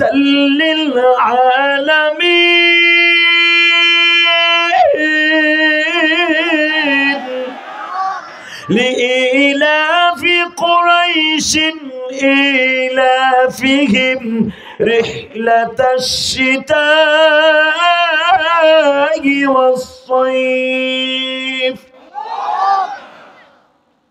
কুরাইশ বংশের যে সম্মান, লিইলাফি কুরাইশিন ইলাফিহিম রিহলাতাশ শিতাই ওয়াস সাইফ ফালইয়াবুদু রাব্ব হাযাল বাইত। এই ঘরের কসম খায় যে আল্লাহ বলেছে, কুরাইশ বংশের ক্রেডিট আমি কেন বাড়িয়েছি? একমাত্র নবী মুহাম্মাদের কারণে। তখন আমরা বুঝতে পেরেছিলাম এই কুরাইশ বংশের দাম একমাত্র তোমার জন্য। আরো জোরে বলেন। যেই মানুষটার কারণে তার বংশের দাম বেড়ে যায়, ওই মানুষটার যদি বাংলার জমিনে কেউ গালি দেয়, ওর জায়গায় পুঁতে ফেলবো। রাজি আছো না নাই? যদি এই নওগাঁ বদলগাছি থানায় কেউ নবীকে একটা ইন্ডিকেট করে কথা বলে, আমার নবীর গালি দেয়, ফাঁসির মঞ্চে ঝুলবো, ওই কুত্তাটারের জায়গায় কোবাইয়া শেষ করবো। রাজি আছি না নাই? কে কে রাজি আছো? আল্লাহকে দু হাত দেখায় দাও। কি তাকবীরদের মতো এখন কেউ নাই? এই মুসলমানের বলা, যেখানে তাকবীর দেওয়ার দরকার সেখানে দিতে হবে। বলেন তো আল্লাহু আকবার। যেই মানুষটার জন্য একটা বংশের দাম বেড়ে যায়, ঠিক না বেঠিক? হ্যাঁ, তাকান এদিকে। মুহাম্মদ সকালবেলা তোমার দাদা ঠিকই আব্রাহার সামনে উপস্থিত হলো। জিজ্ঞেস করা হলো, এই ফকির নির্ভুলা, তুই আমার উঠ নিছিস কে? পৃথিবীতে এত বড় ক্ষমতা আব্রাহার সামনে কেউ দিয়ে এত ধমক দিয়ে কথা বলবে, ততদিন কালে কেউ জন্ম নেয় নাই, একমাত্র হুবুদের দাদা ছাড়া। এই ফকির নির্ভুলা, তুই আমার উঠ আনছিস কেন? কিন্তু আমি চেয়েছিলাম, আমি আবদাস দেখতেছিলাম যে আমার মালিক রে, তোমার দাদা ঝাড়ি দেয়, এত বড় থেরেট দেয়, জালিম কোনো কথা বলে না। আমি তখন আশ্চর্য হয়ে গেলাম, তোমার দাদার মধ্যে আছে কি? এখন সে বুঝতেছি, তোমার দাদার ঔরসে জন্ম নিয়েছে পৃথিবীর শ্রেষ্ঠ সন্তান।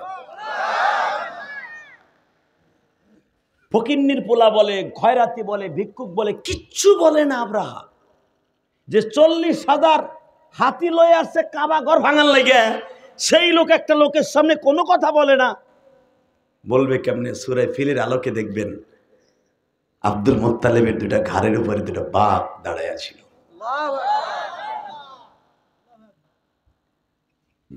এটা আমার নবীর মুজিজা। আব্রাহা চোখটা বন্ধ করে খালি বলতেছিল, আব্দুল মুত্তালিব তুমি যা খুশি তাই বলো, আজকে কোনো প্রতিবাদ করব না। কিন্তু আমার সবচেয়ে দুঃখের বিষয়, তুমি কাবাঘর আমি ভাঙতে আসলাম, ইয়ামান থেকে প্রায় 15,000 কিলোমিটার দূর থেকে কাবা ভাঙতে আসলাম, সেখানে কিচ্ছু বললা না। এত কষ্ট করে আমি আসছি, 40,000 হাতি লইয়া কাবাঘর ভেঙে ফেলবো, কাবাঘর ভাঙার কোনো কথাই তুমি বললা না। তুমি আইয়া খালি কয় ফকিন্নির বলে আমার উঠ দে, হে খয়রাতির বলে আমার উঠ দে, তুই আমার উঠ আনছিস কে? তা তুমি একবার রিকোয়েস্ট করো যে কাবাটা ভাঙিস না, আমি কাবার মতো অল্লি। এবার এত জোরে আওয়াজ দিবেন, আপনার জীবনে এত জোরে আওয়াজ দেন নাই। রেডি? রেডি? দেখবো কার হাড়ের রোগ দূর করতে চান। আমার নবীর দাদা বললেন, এই খয়রাতির ভো খয়রাতি, ভিক্ষুকের ভো ভিক্ষুক, এই জালিমের বাচ্চা, উটের মালিক আমি, উট চেয়েছি আমি, কাবার মালিক যিনি, রক্ষা করবেন তিনি। এই ফকিন্নির ফুলা, কাবাঘরকে আমার নাকি আমার বাপের? কাবাঘর বানিয়েছে আমার বাবা আদম, কাবাঘর বানিয়েছে আমার বাবা। ওয়াইদ ইয়ারফাউ ইব্রাহিমুল কওয়াইদ মিনাল বাইতি ওয়া ইসমাঈল। কাবাঘর বানাইছে আমার জাতির পিতা ইব্রাহিম, আমার ভাই ইসমাইল। আমি ইসমাইলের বংশের সন্তান। এই ফকিন্নির পোলা, কাবাঘর ভাঙার জন্য আমি তোরে না করব কেন? কাবা তুই ভাঙবি, তার ঘর সে রক্ষা করবে। জোরে জোরে জোরে জোরে জোরে পারলে তুই সকালবেলা আসবি যদি তোর মায়ের কোলের দুধ খেয়ে থাকোস, আর যদি কুত্তার দুধ খেয়ে থাকোস তাহলে আসবি না। আমার নবী আব্বাসের জবানে এই কথা শুনে নবী এক চোখে হাসে আর এক চোখে কাঁদে। তাহলে আমার দাদা এত সাহসী ছিল?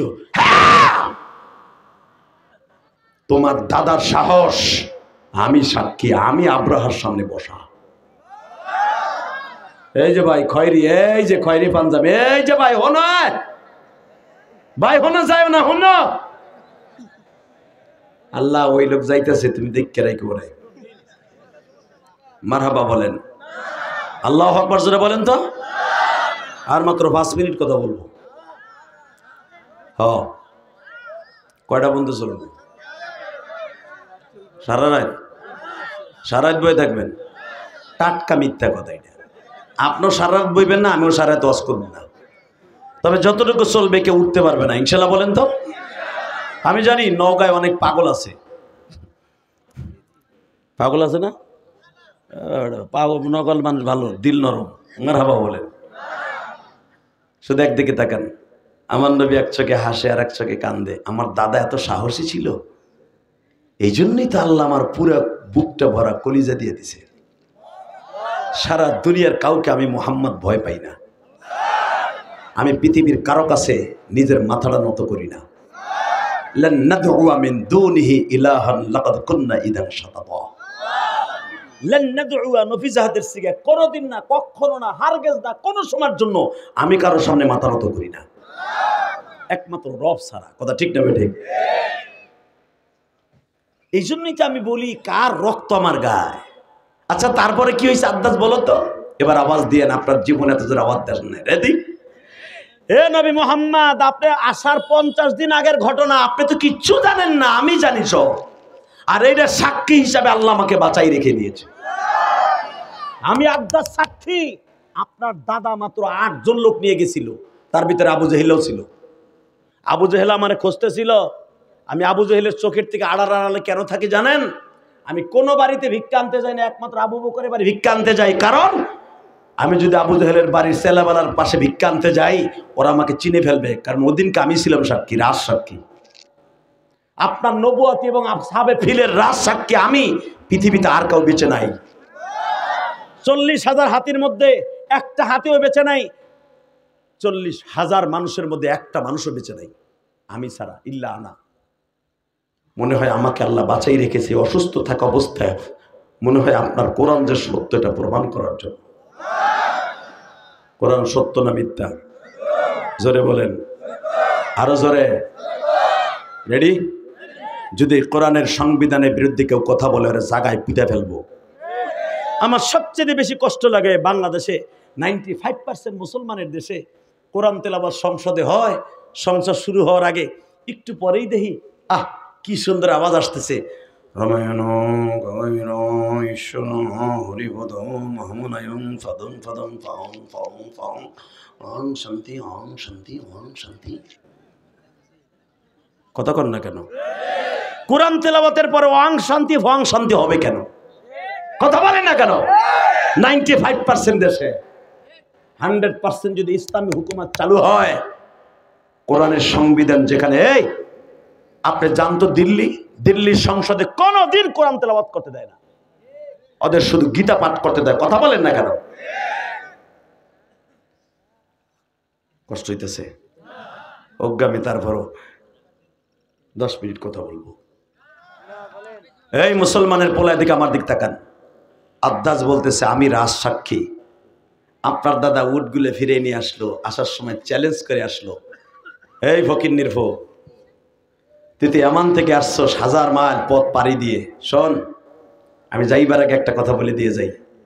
কাবা ঘর তুই আগামীকালকে সকালবেলা ভাঙতে আসবি, আমি কাবার দরজার সামনে দাঁড়ায় থাকবো। আমি দেখবো তুই কোন বাপের পোলা কেমন বাপের সন্তান, তুই আল্লাহর ঘর ভাঙতে আসবি আর আল্লাহ চাইছে দেখবে।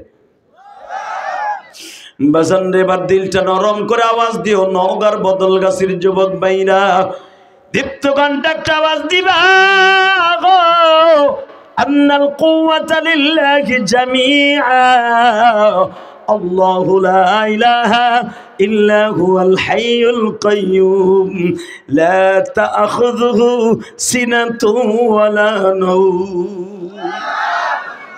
এ বেঈমান, তুই ঘুমাস, আমার মালিক ঘুমায় না। লা তা'খুযুহু সিনাতুন ওয়ালা নাওম, আমার আল্লাহ ঘুমায় না, এই জন্য আমার আল্লাহর ক্লান্তি নাই। 24টা ঘন্টা আমার আল্লাহ জাগ্রত থাকে।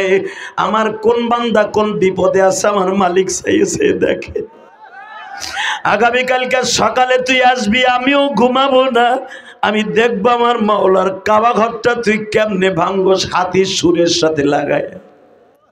মুহাম্মদ রে, আমি তখন চ্যালেঞ্জের মুখাপেক্ষী হইলাম। জালিম বলে দিল, আগামীকালকে তুমি কাবা দখল করার থেকে আমি কাবা দখল করব, কাবা উট দিয়া হাতি দিয়া ভেঙে ফেলবো। তুমি যাইবার সময় শুনে যাও রে আব্দুল মুত্তালিব, তোমার ফ্যামিলির লোকগুলা সরায়ে ফেইল। আমি শুনতে পাইলাম তখন থেকে নিয়ে 50 দিন পরে আপনি দুনিয়ায় আসছেন। তাহলে বুঝিয়া লইলাম হস্তি বাহিনীর ঘটনা আপনার জন্মের 50 দিন আগের ঘটনা। ও নবী মুহাম্মদ, আপনার দাদা উটগুলা রিটার্ন নিয়ে চলে গেল। একটু পরে আমি দেখতাছি আব্রাহামাকে ডেকে ডেকে বলে, তুমি যেই গাড়ির ড্রাইভার অর্থাৎ যেই হাতির ড্রাইভার, ওরে ট্রেনিং দিতে থাকো, আগামীকালকে সকালবেলা কাবাঘর ভাঙার জন্য রেডি হব। বাজান রে, তখন ওই আদ্দাস বলতেছে, নবী মুহাম্মদ, আপনার দাদা যখন আমারে চ্যালেঞ্জ করে আসছিল তখনই আমার মনের মধ্যে ভয় কাজ করছিল, এই লোকটার বুকে এত সাহস গো, আল্লাহর পরে অবিচার এত বিশ্বাস,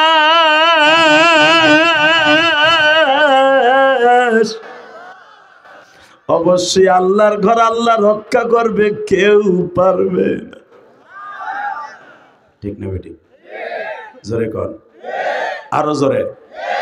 তাকান এদিকে, যখন বলছে আল্লাহর ঘরে আল্লাহই রক্ষা করবে, তুই আসিস।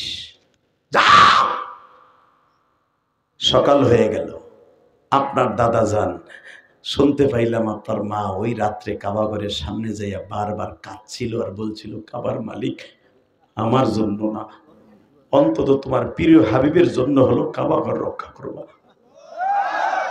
কারণ জালিমের মুখাপেক্ষী, জালিমের সামনে দাঁড়াইবার মতো শক্তি এই মক্কা শহরে কেউ নাই।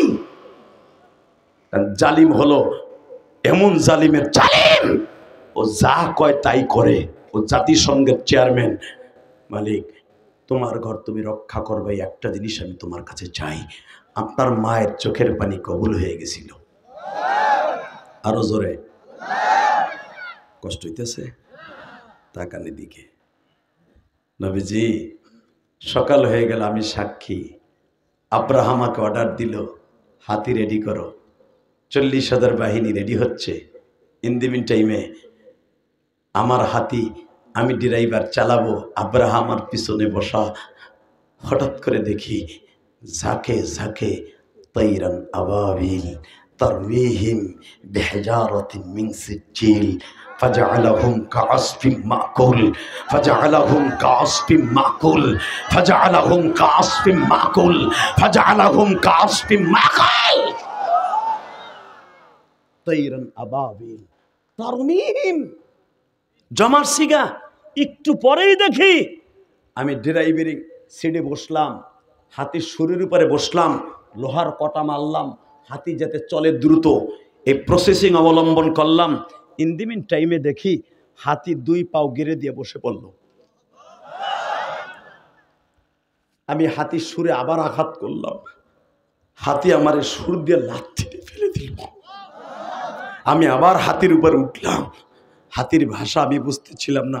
হাতি অঝরে কাঁদতেছিল আর বলতেছিল, যেই মালিক আমারে বানিয়েছে, তোরে বানিয়েছে, ওই মালিকের ঘর ভাঙার জন্য তুই এক কদম অগ্রসর হইস না। আল্লাহর বাহিনী চলে আসছে, আল্লাহর বাহিনী চলে আসছে, একটু পরে বম্বিং শুরু হয়ে যাবে। ওয়ারসালা আলাইহিম তাইরান আবাবিল তারমিহিম বিহিজারাতিন মিন সিজ্জিল। এই যে 5ই আগস্টে যে ছাত্ররা বলে আমরা স্বাধীন করছি, এটা ছাত্ররা করে নাই, এমন একটা ঘটনা আল্লাহর পক্ষ থেকে হয়ে গেছে। কথা বলেন না কেন?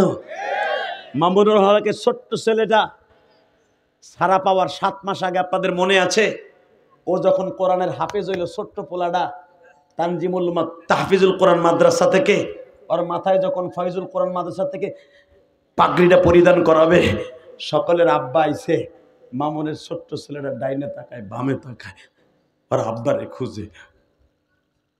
8 বছরে পোলা ডাইনে তাকায় বামে তাকায়, দেখে আমার আব্বু নাই, আমার আব্বু জেলখানা। এক সাংবাদিক তারে জিজ্ঞেস করছে, আজকে সবার আব্বা পাগড়ি প্রদান অনুষ্ঠানে আসলো, তোমার আব্বা নাই, কেমন লাগে? ও চোখ মুছে আর বলে, জানি না। অর্থাৎ ওর মনের দুঃখ আমার আল্লাহর কলিজায় লেগে গেছিল। ওই ছোট বাচ্চার চোখের পানিটাই শেখ হাসিনার পতনের জন্য 1 নাম্বার হাতিয়ার হয়ে গেছে। বাংলাদেশে তাফসিরে জগতের নক্ষত্র আল্লামা দিলওয়ার হোসেন সাঈদীর চোখের পানি পতনের জন্য যথেষ্ট হয়ে গেছে। আলেমুল আমার চোখের পানি যে জমিনে ঝরবে, কসম আল্লাহর, আপনি কোন দল করেন দেখার বিষয় নাই। আমি গোপালগঞ্জের সন্তান, আপনি নওগাঁর সন্তান, এটার মধ্যে কোনো ডিভাইডেড নাই। সবচেয়ে বড় ইউনিফর্ম, আপনার মুসলমান, আমিও মুসলমান। আপনি যেই মিল্লাত আবিকুম ইব্রাহিমের সন্তান, আমিও ইব্রাহিমের সন্তান। দ্বিত্বকণ্ঠ একটা আওয়াজ শুনতে চাই, আলেমের কষ্ট দেখে, আলেমকে জেলখানায় ঢুকতে দেখে যারা হাসবে আর মজা নেবে, আল্লাহর কসম এই জমিনে ওর গজব আসবে আসবে আসবে আসবে। যে আইনমন্ত্রী মামুনুল হকের ধর্ষণ মামলা দিয়ে মুসকি মুসকি হাসছিল, আজকে ওরে দেখেন কি অবস্থা, গরম ডিম দেয়। তুই হাসছিলি না মগা টক্কা? তুই হাসছিলি না? তোর অবস্থা দেখ এখন। কথা ঠিক না বা ঠিক? আস্তে কথা কইলে লুলয়ে মরবা। চান্দু চাচা, তুমি কোন দল করো দেখার বিষয় নাই, শুধু একটা দলে করতে চাই, আলেমুল আমাকে যারা কষ্ট দেবে এই জমন থেকে তাদের গজবে ধরবে ধরবে ধরবে ধরবে। এই 5ই আগস্টে আবাবিলের মতো যাকে যাকে পাখি আল্লাহর কুদরতি শক্তি দিয়া, এই ছাত্র অস্ত্র নাই বস্ত্র নাই কিচ্ছু নাই, শুধু লাঠি দিয়া ইট দিয়া আর্মির সামনে পুলিশের সামনে বাংলাদেশ পতন ঘটায় দেয় আওয়ামী লীগ। এত সহজ মিয়া? আল্লাহু আকবার জোরে বলতে পারলেন না? কষ্ট হইতেছে? 2 মিনিট চলুক, চলবে। লিল্লাহে তাকবীর, লিল্লাহে তাকবীর। দিন ইসলাম, দিন ইসলাম, আল কোরআনের আলো। গোড়ার ডিম ঘরে ঘরে বহুত জ্বলে, সংসদে চালাও মিয়া। আল্লাহ কবুল করেন, যেরকম আমিন। মাহফিলের মাঝখান থেকে একটা মধ্যে মুজাহিদ লাভ দিয়ে দাঁড়ায় বলবে, বা দুনিয়ার মুসলিম, হ্যাঁ খাও হ্যাঁ খাও, রেডি? দুনিয়ার মুসলিম, বাংলাদেশের মুসলিম, নওগাঁর মুসলিম। এক চুপ করে বলেছে বেটা, নেদা ওনেছে না, ওনা কিচ্ছুই কেন বেটা চিন্তা করতেছে কি কমু, কোন দিকে কমু, আবার পুলিশে ভরে নাকি, ভয় নাই আর। ইনশাল্লাহ বলেন। আগে যেরকম ওয়াজের পারমিশন লাগতো, এখন কিচ্ছু লাগে না। আমাদের চাচা ডক্টর ইউনূস সাহেব বলে দিয়েছে, ওয়াজ করাইতে কোনো পারমিশন লাগবে না। আমরা তো এমনই একদিন চাইছিলাম, সে তার এই অচল, তার এই আত্মবিশ্বাসের পরে যদি অটল থাকে, সেই থাকুক। ঠিক না বেটি? জোরে কন, আরো জোরে। এই ইউনূসের জায়গায় যদি আর কোনো চান্দু প্রধান উপদেষ্টা বইতো, এক ধাক্কা দিয়া ইন্ডিয়া কোথায় লয়ে যাইত। হ্যাঁ, বেটার মাথায় মাল আছে। ওই আকাডা মোদিও বেটারে ডরায়। দেখেন না কয়েকদিন আগে নিয়ে মারছে, চা বানায় খাওয়ায়। কথা কর না কেন? জোরে কর। এক চাচা কি কও, চাষি আছে যায় নাই, কথা কও। বুড়া বুয়ে আগ করে যায় বুড়া নাই এই বুড়াগুলো হেনে বইয়া ঠিকই দেখবেন আগ করে ভ্যাঙ্গা এসা এথায় কালকে ওয়াজ শেষ হইব ওই মৌলানা ধরে কব কি বক্তা আনছিলি আমার দলের বাস দিছে কথা কন না কইব না তখন ঠ্যাঙ্গাই বাজানো ঠ্যাঙ্গা যদি ওয়াজ শোনস না ঠিক মতো কথা ঠিক না ঠিক রেডি আছেন তো বসে হ্যাঁ ও নবী মুহাম্মদ একটু পরেই যখন মাহমুদ নামে হাতিটারে আমি চালাইতে চাইলাম আবার হাতিটা উঠলো আবার আমারে দারাস করে ফেলায় দিল আব্রাহারে ফেলায় দিল হাতি সামনের সুরটা অগ্রসর করে বলে ও মালিক তুমি বলতেছো কাবাঘর ভাঙার জন্য সামনে অগ্রসর হতে কিন্তু আমার আসমানের মালিক আমারে বলতেছে তাবারাকাল্লাযী বিয়াদিহিল মুলক ওয়া হুয়া আলা কুল্লি শাইইন কাদির আমি সর্বময় ক্ষমতার মালিক এই ঘরটা আমার তুই 1 ইঞ্চি সামনে অগ্রসর হবি না আমি তোমার কথা রাখবো না আমি উপরের মালিকের কথা রাখবো যখন কোনো ফিলে কাজ হয় না হাতি উপরের দিকে সুরটা উঁচা করে বলে ও মালিক এই জালিম আমারে দিয়ে সামনে অগ্রসর করাইতে চায় তুমি এই জালিমকে ধ্বংস করে দাও ধ্বংস করে দাও ধ্বংস করে দাও ধ্বংস করে দাও একটু পরেই দেখি পিছনের দিক তাকায় দেখি ওয়া আরসালা আলাইহিম তাইরান আবাবিল তারমিহিম বিহিজারাতিন মিন সিজিল ফাজআলাহুম কাআসবিম মাকুল মাত্র 5 থেকে 7 মিনিটের ভিতরে ফাজআলাহুম কাআসবিম মাকুল গরুতে তাজা ঘাস চাবাইয়া 5 মিনিট গালের মধ্যে চাবাইয়া জমিনে ফেললে গ্যান্ডারির রস বের করার পরে মেশিনের মধ্যে দিয়া সাবলাড়া ফেললে জমিনে যে অবস্থা হয় প্রত্যেকটা বেঈমানের ফাজআলাহুম কাআসবিম মাকুল ঘাস চাবাইয়া গ্যান্ডারির রস বের করিয়া জমিনে ফেললে যেরকম সাবা সাবা হয়ে যায়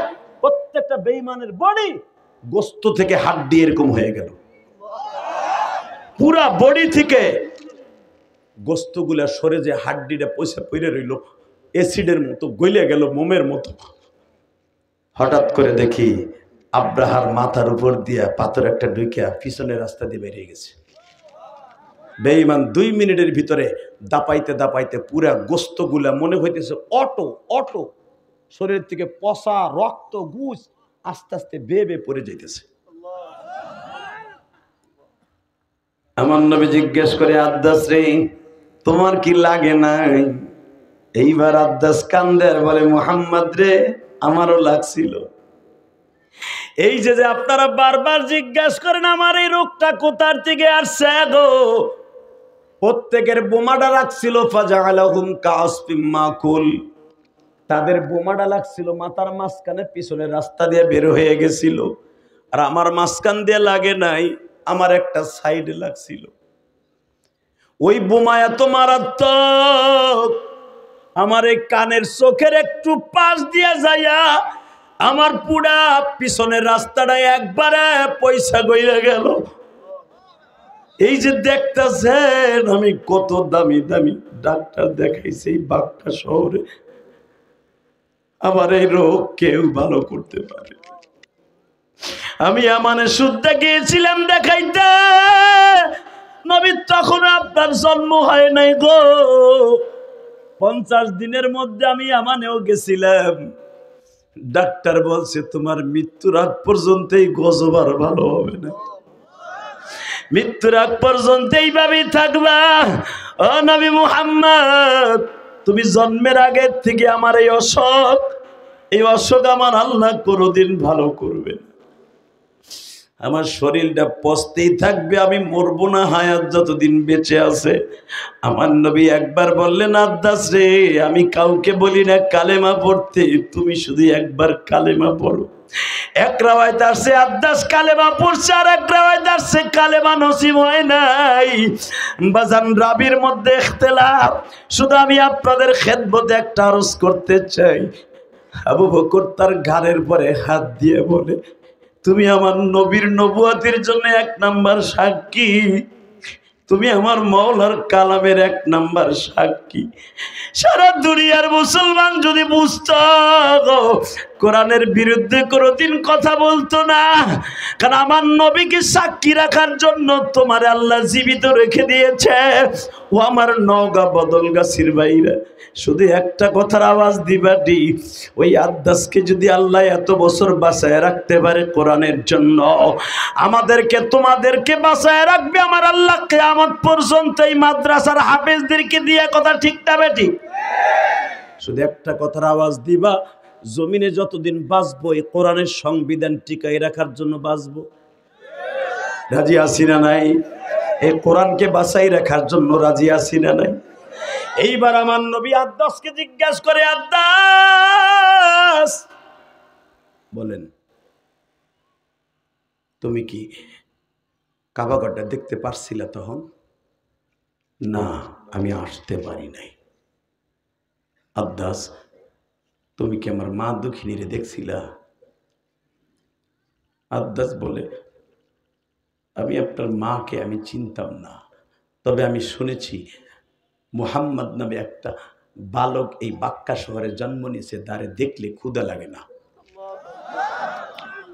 তখন আমার এই অসুস্থ শরীর লইয়া মাফলার পেঁচাইয়া পচা বডি লইয়া আমি আপনারে দেখতে আসছিলাম, কিন্তু মানুষের ভিড়ের মধ্যে আমার এই রোগের এই মহামারী মানুষে দেখে ফেলবে, এই জন্য আমি লাস্টিং করতে পারি নাই, কিন্তু দূরের থেকে তোমার মাকে 1 নজর দেখছিলাম। তোমার মায়ের চেহারা আর তোমার চেহারা একরকম। জোরে জোরে জোরে জোরে জোরে জোরে জোরে। আদ্দাস, আমার মা পৃথিবীর শ্রেষ্ঠ মা। বাজান, আমি কেন এই কথাটা বলছি, আদ্দাসকে বারবার কেন জিজ্ঞেস করে, তখন তার পর্দার আয়াত নাই বাবা, শরিয়াতে নাই, পর্দা সে করতে গা। আমি আমার মা বোনদেরকে দেখছি যাকে যাকে কবুতরের মতো আমার মায়েরা মহিলা প্যান্ডেলে বসে আছে ঘুমা। মা তখনও পর্দার আয়াত ছিল না, মা আমেনা কোনোদিন বেপর্দায় চলে নাই ঘুমা। আমি নওগাঁর মাদেরকে বইলে যাব, মা আমি ইলিয়াসুর রহমান জেহাদির মাও তো কবরে, মা তুমি একদিন চইলা যাবা কবরে। মা এই মজবার মধ্যে আমার মতো কার জানো মা নাই গো মা।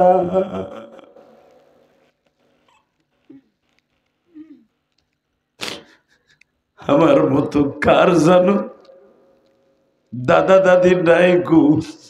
বাজান, গত পরশুদিন মায়ের কবরটা জিয়ারত করতে গোপালগঞ্জ গেছিলাম। ওই যে তোমাদের সভাপতি ইকরামুল আমারে বলে, জিহাদি ভাই আপনি কই আছেন?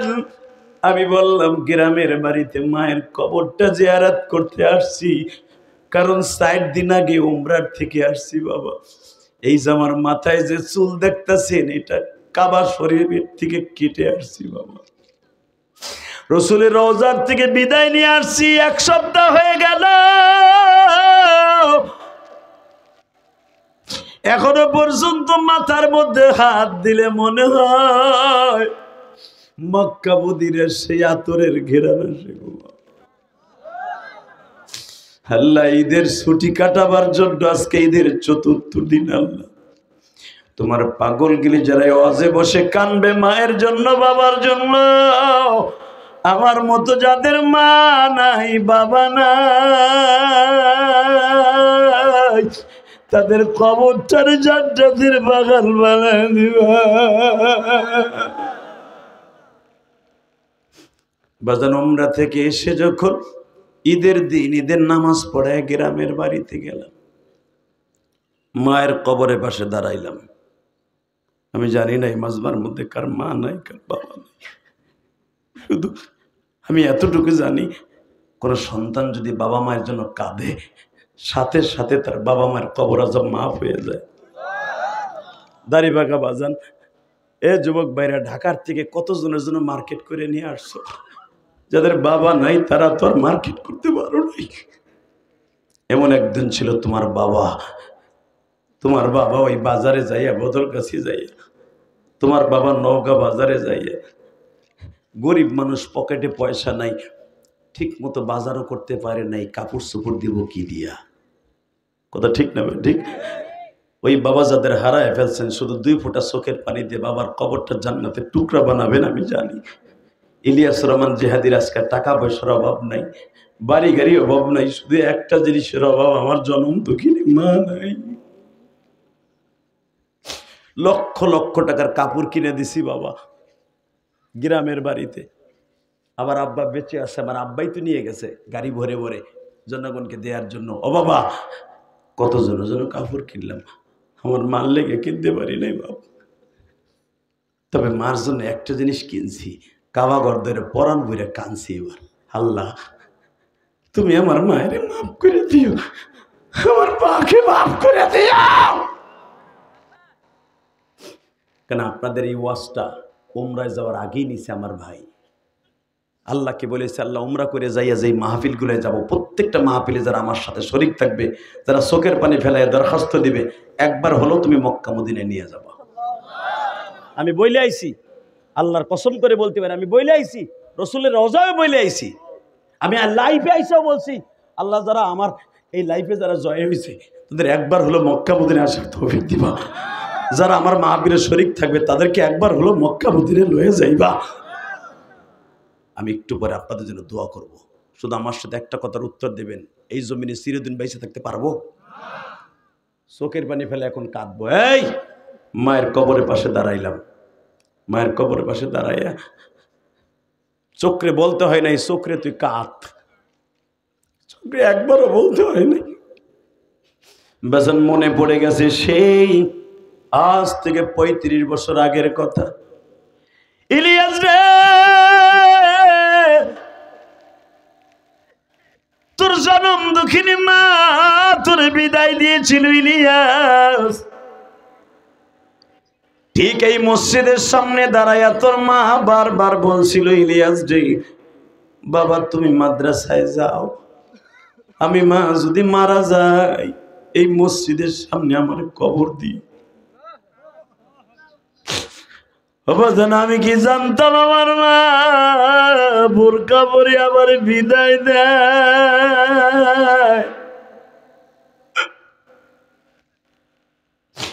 আমার মায়ের হাত পা মোজা লাগানো, আমার মা আমার মাদ্রাসার ব্যাগটা হাতি লইয়া পিছনে পিছনে হাঁটে আর বলি, ইলিয়াস রে আজকে যে তুমি মাদ্রাসায় যাইতে চাও না ইলিয়াস, তুমি বলো আমি মাদ্রাসায় পড়ুম না, এমন একদিন আসবে তোমার ওয়াজ শুনে কত মা কাঁদবে, কত বাপ কাঁদবে, তখন আমি মায়ের কথা শুই না তুমি কাঁদবা ইলিয়াস।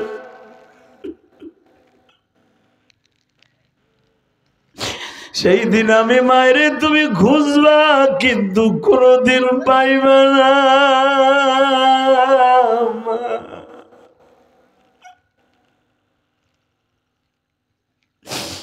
বাজান উমরা থেকে আসি, এই যে মাত্র 2 দিন আগে মায়ের কবরের কাছে দাঁড়াইয়া কথাগুলা মনে পড়ে গেছে। মারা মা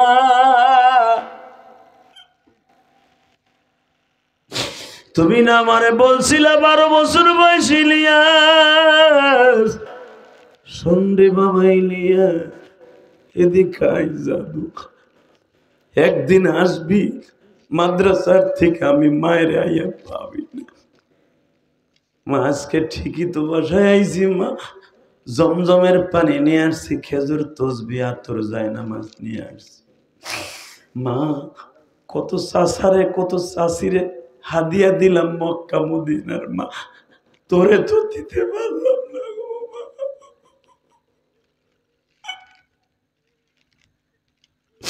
আল্লাহ দেখো আমার ভাইরা যারা ছোট বাচ্চার মতো ফুবায়া ফুবায়া খাল দেখো, আল্লাহ তুমি দেখো কত যুবক ভাই আছে স্কুল কলেজে পড়ে, মা হারায়া ফেলছে গো মা।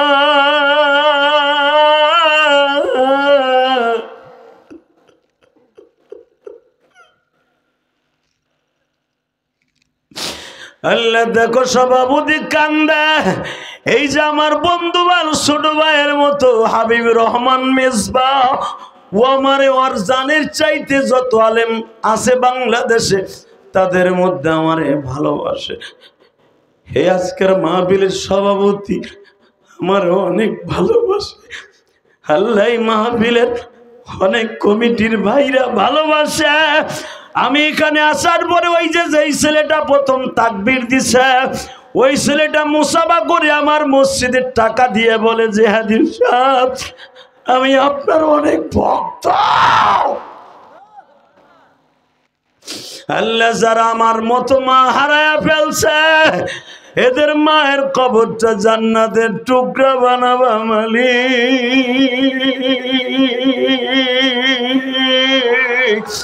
মার মতো দরদি নওগাঁবাসী, মার মতো দরদি ভাইজান এই জগতে নাই। মা বলিয়া ডাক দিলে গো আল্লাহ খুশি। হে যুবক, ও দাড়ি বাঁকা বাবা, ঈদের দিন তোমার মা সিন্নি পায়াস পাকায় দিত, 6-7 ভাই বোন একসাথে খাইতা। কই আজকে মা কই চলে গেল বাবা, আজকে মা কই চলে গেল। বাবা একটা লুঙ্গি পাঞ্জাবি কিনে দেওয়ার তৌফিক ছিল না, আজকে তুমি হাজার হাজার টাকার লুঙ্গি পাঞ্জাবি মানুষকে কিনে দাও। কথা ঠিক না বেঠিক? কই চলে গেল বাবা? এই বাবার কবরটা জান্নাতের টুকরা বানাইতে দুটা চোখের পানি এখন ছেড়ে দেবেন, বলেন তো আল্লাহু আকবার। আরো জোরে, আরো জোরে। বাবা যেদিন মদিনা ছেড়ে আসবো, 27শে রমজান যেদিন মদিনা ছেড়ে আসবো, এদিকে তাকান। ফজরের পরে বিদায় সালাম দিলাম নবীর রওজার পাশে বইয়া। ইমাম আবু হানিফা রাহমাতুল্লাহ যতবার নবীকে সালাম দিয়েছে 40 বার, ইমাম আবু হানিফা সালাম দিয়েছে, প্রতিবার সালামের জবাব নবী আবু হানিফারে দিছে। আজকে জীবনের শেষ সালাম, আর আবু হানিফা রাহমাতুল্লাহ আসতে পারবে না, যাইয়াই জালিমের কারাগারে জিনজিরখানায় আবদ্ধ হয়ে যাবে, জেলখানার ভিতরে ফেলাই ইমাম আবু হানিফাকে সাইদি সাহেবের মতো বিষ খাওয়াইয়া মারবে। সাইদি সাহেবকে বিষ পুশ করে মেরেছে, আর আমার ইমাম আবু হানিফারে বিষ খাওয়াইয়া মারছে। মনে রাখবেন দুরজনের শহীদ একই তরিকা। এই মুসলমানের পোলা আবু হানিফা রাহমাতুল্লাহ আলাইহি আর আসতে পারবে না, এবার যাই জালিমের জিনজিরখানায় ঢুকে যাবে। আবু হানিফা রাহমাতুল্লাহ আলাইহি নবীর কাছে অবি সুরাতে কান দেয়ার বলে, নবী গো আমার মন কেন জানো বলে আমি আর আসতে পারব না, আমি আর আসতে পারবো না, আমার সালামের উত্তর দেন, আমার সালামের উত্তর দেন, আমার সালামের উত্তর দেন। এই 40 বার সালাম দেয়, একবার উত্তর আসে না। আবার সালাম দেয়, উত্তর আসে না। একে একে 40 বার দিছে, একবার উত্তর আসে না। আর আবু হানিফা উত্তর না দেয়া পর্যন্ত রওজা ছাড়তেন না। আমার ইমাম ও হাদিস ও তাবির ঘটনা তো আমার জানা, তা আমিও ভাবি আমি তো অলি না, আমি কেমনে শুনবো নবী উত্তর দিছে কিনা। তবে আমার অলি যখন উত্তর দিয়েছেন নবী আমার সালামের উত্তরও দেন। আল্লাহু আকবার জোরে বললেন না? আমার ইমামের সালামের জবাব আপনি প্রত্যেকবার দিচ্ছেন, আমার সালামের জবাব দেন। আমার বিশ্বাস আপনি আমার সালামের জবাব দিচ্ছেন। এই আশা নিয়ে চোখের পানি ফেলাইয়া সালাম দিচ্ছি। তো আবু হানিফা রাহমাতুল্লাহ 40 বার সালাম দিছে, একবার উত্তর দেয় না। 40 বারের বার জোর খাটায় বলতেছে, আমি কি অপরাধ করছি, আমি তো চলে যাব, আমার কাফেলা সবাই চলে যাবে আজকে 10টার দিকে, আপনি আমার সালামের জবাব না দিলে আমি যাবো না। আপনি কি চান আমি মদিনায় থেকে যাই? আর আমি যদি থাইকে যাই আপনার কবর থেকে উঠে ছাড়বো আমি, বেলালের মতো আমি বলবো, আপনি না উঠাবো তো আমি যাবো না। তাহলে কেমন লাগবো না? নবী আমার 41 বার এবার সালামের উত্তর দিলেন। আসলে আপনাকে কষ্ট হয়ে গেছে, আহেন মুনাজাত করে আল্লাহুম্মা আমিন। হ্যাঁ মদিনায় যাওয়ার নিয়ত আছে না? আল্লাহু আকবার জোরে বলেন তো। রেডি? রেডি যাবেন মদিনায়? সালাম দিবেন তো? বলেন আসসালাতু ওয়াসসালামু আলাইকা ইয়া রাসূলুল্লাহ। বলেন আসসালাতু ওয়াসসালামু আলাইকা ইয়া হাবিবাল্লাহ। এই গভীর রাত্রে সালাম, এই 11:30টার সালাম, আল্লাহ তোমার নবীর রওজায় পৌঁছায় দাও। আবার বাংলাদেশে হাজিরা সবে মাত্র এই নামাজটা পড়তাছে। লিল্লাহে তাকবীর, লিল্লাহে তাকবীর। ওটা বসা করবেন না, তাকানের দিকে। জমিনের মালিক কে? রেডি? আবনী মাহমুদুল্লাহ 41 বারে বার যখন সালামের উত্তর দিছে, নবীরে জিজ্ঞেস করতেছে জোর খাটাইয়া, নবীজি আপনি আমার প্রথমবারে সালাম দিলেন না কেন, এবার আপনি কানবেন। আমার নবী বলেন ইলকার মাধ্যমে, ইলহামের মাধ্যমে। কেন ওলিদের কাছে বাবা ইলহাম আসতেন, ওহী আসতেন না।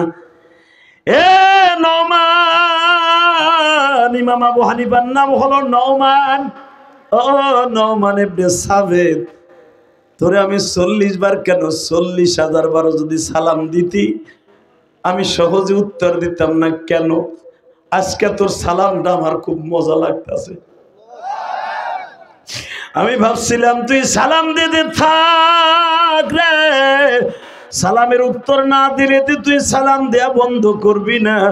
তোর সালামটা আমার কাছে এত মজা লাগতেছে রে, কারণ তুই আমার মদিনা ছেড়ে চলে যাবি। আমি নবী মাইনা নিতে পারতাছি না, কারণ আমি নবী জানি তুই আর আসতে পারবি না রে নওমান। আমি নবী তোর সালামটা এত মজা লাগতাছে রে নওমান।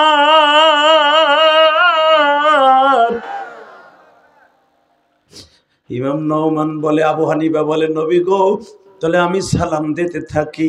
নবী আমার বলে প্রথম যেই সালামের টেস্ট, ওই সালামের জবাব আর হবে না। যারে নওমান যা, কিয়ামতের মাঠে তোর সাথে দেখা হবে।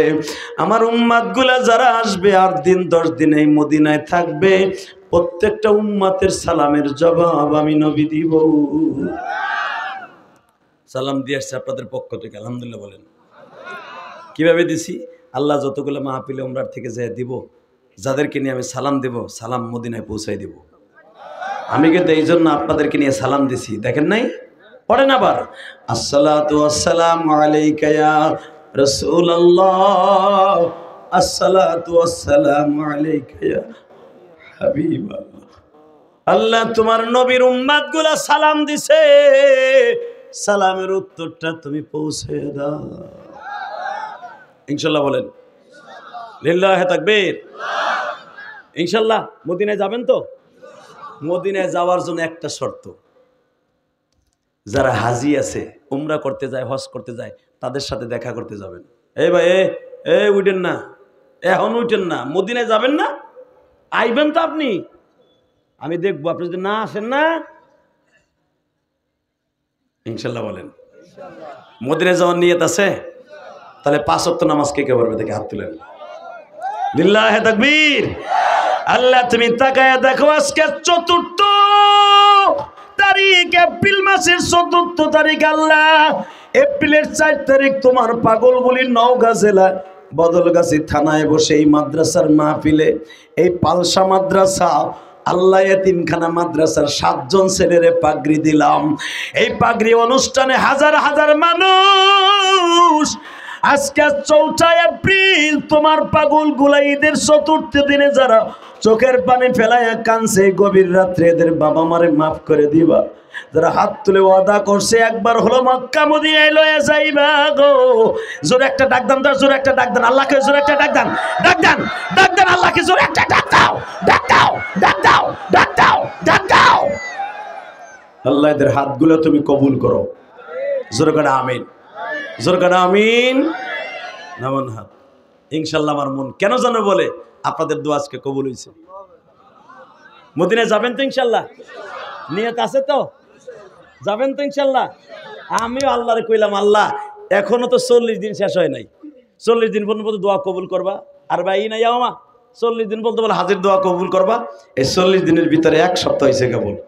আল্লাহ 1 সপ্তাহের ভিতরে একটা দরখাস্ত সাবমিট করলাম, তোমার এই পাগলদেরকে, গরিব হোক আর ধনী হোক, একবার তোমার নবীর রোজায় সালাম দেওয়ার তৌফিক দিবা। শর্ত একটা, আপনি উমরায় যাইতে পারবেন, আমি কসম করে বলে গেলাম, যদি আপনি আমার সাথে বন্ধুত্ব করেন। বন্ধুত্ব করবেন? 1 নম্বরে বন্ধুত্ব করার জন্য বন্ধুর কথা শোনার দরকার আছে না নাই? মোনাজাত না করে কেউ যাবেন না। উঠান হাত, উঠান হাত, উঠান, ওয়াদা দেন। আমি আল্লাহরে কয়ে যাব, আল্লাহ ও আল্লাহ, যারা ওয়াদা দিচ্ছে মোনাজাত করে যাবে এদের একবার হলো মক্কা মদিনা যাওয়ার তৌফিক দিবা। নামান হাত। 2 নম্বরে যাদের মা বাবা আছে প্রাণ করে খেদমত করবেন, রাজি আছেন না? গত পরশুদিন, গতকালকে তো আমি বাড়ির থেকে আইসা, না পরশুদিন তার আগের দিন, অর্থাৎ 1 তারিখ থেকে আমার মাহফিল শুরু হয়েছে। 1 তারিখ থেকে, 1 তারিখ কই মাহফিল করলাম? রায়পুরা 2500। 1 তারিখ, 31 তারিখ ঈদ হয়েছে না? 1 তারিখ থেকে আমার মাহফিল শুরু হয়েছে। তো 31 তারিখ বিকালবেলা যখন গেছি ঈদের নামাজ পড়াইয়া, কারণ আমি যেই মসজিদ করছি 4 কোটি টাকা খরচ করে, ওই মসজিদে আমি জুমা পড়াই। আলহামদুলিল্লাহ বলেন। আমার নিজের মসজিদে আল্লাহ আমার দিয়ে করাইছে, ওই মসজিদে জুমা পড়াই। তো জুমার নামাজ পড়ায়, ঈদের নামাজ পড়ায় বাইতে গেছি। বাইতে যাইতাম না, কারণ 1 তারিখ থেকে মাহফিল যাবো না, শরীরটা ভালো না, ঠান্ডা কাশ। আজকে কিন্তু আমি অসুস্থ, ঔষধ খাইয়ে স্টেজ উঠছি। তো ইন দি মিন টাইমে আব্বা দেখি কি গুনগুন করে টেলিফোনে কান্দে। বাপ কারে কয়, যুবক দেখ। আব্বা টেলিফোন করে কয়, হ্যাঁ বুঝছি তো, মা বাইসা থাকলে ঠিকই তো আইতা, উমরা কইরে আসলা, বাপের চেহারাটা দেখবা না, মার কবরের কাছে দোয়া করবো না, ঠিকই আছে, বোর চেহারা দেখো। আব্বাই কয়, ছেলে মেয়ের চেহারা দেখো, আমার চেহারা দেখো। আমি যে একটা বুড়ো একটা পোলা আছি, আমারটা না দেখে তোমার জন্মের পোলা বানাতে দেখো, তাহলে তুই কইব। 1 সেকেন্ড দেরি করে নেই, সাথে সাথে বলছি এক্ষুনি গাড়ি স্টার্ট দে। কেন আমি তো পাকা ড্রাইভার গেছে ছুটিতে। 1 মিনিটও দেরি করে নেই, সাথে সাথে জামাটা গায়ে দিয়া নিচে নাইমা লুঙ্গি পরা অবস্থায় গাড়ি স্টার্ট দিয়া বাড়ি হলে কইছে, তুমি যাবা, গেলে ওঠো, নাহলে আমার আব্বা কত বড় কথা কইছে, তোমার জন্মের তারে দেখো, বুড়া বাপটারে দেখুন লাগবো না। 3 দিন ধরে ওমরার থেকে আসছো, আমার দেখবা না। বাপে শীত ঈদের সীমাই খাইব না, বাপে খাওয়াইবা না, গেলে গা, নালে তুই থাক। বউ দেহি জামা কাচাইতেছে আর ধুমধাম করে লাকেজ গুছাইতেছে, টাইম দেই নাই। এই লাকেজ গুছাইতে গুছাইতে বোরকা পড়তে পড়তে গাড়ি স্টার্ট দিয়ে বাইর করে লইছি। বাইর করে কইলাম, তাড়াতাড়ি নামলে নামো, নালে বাদ দাও। দৌড়ে এসে গাড়িতে উঠলো, গেলাম বাইতে। বিশ্বাস কর যুবক, তোর পাও ধরে ধরছি। ইলিয়াস রহমান জিহাদির কথা কেন আপনারা কান দেন? এটা একমাত্র কারণ হলো আমার বাবার দোয়া।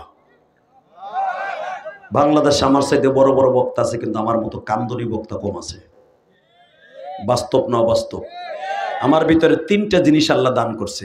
1 নম্বরে দিছে জেহাদি জজবা যত আছে 1 মিনিটের ভিতরে পুরো মাজমা গরম বানাই নিতে পারি। 2 নম্বরে কান্দনের দিক দিয়ে আমার মওলায় আমারে অনেক কিছু দিছে। আমি যদি শ্রোতাকে বলি এখন কানবি, আল্লাহর পাগলগুলো কান্দা শুরু করে দেয়। যদি বলি এখন হাসবি, হাসা স্টার্ট। ঠিক না বেঠিক? এটা কোনো বক্তার ভিতরে এই এবিলিটি আল্লাহ 3টা সূরাত কাউকে দান করেন না। মামুনুল হক 1.5 ঘন্টা ওয়াজ করবে, 1.5 ঘন্টায় ফাটাবে, কান্নার কোনো ওয়াজ নাই। ঠিক না বেঠিক?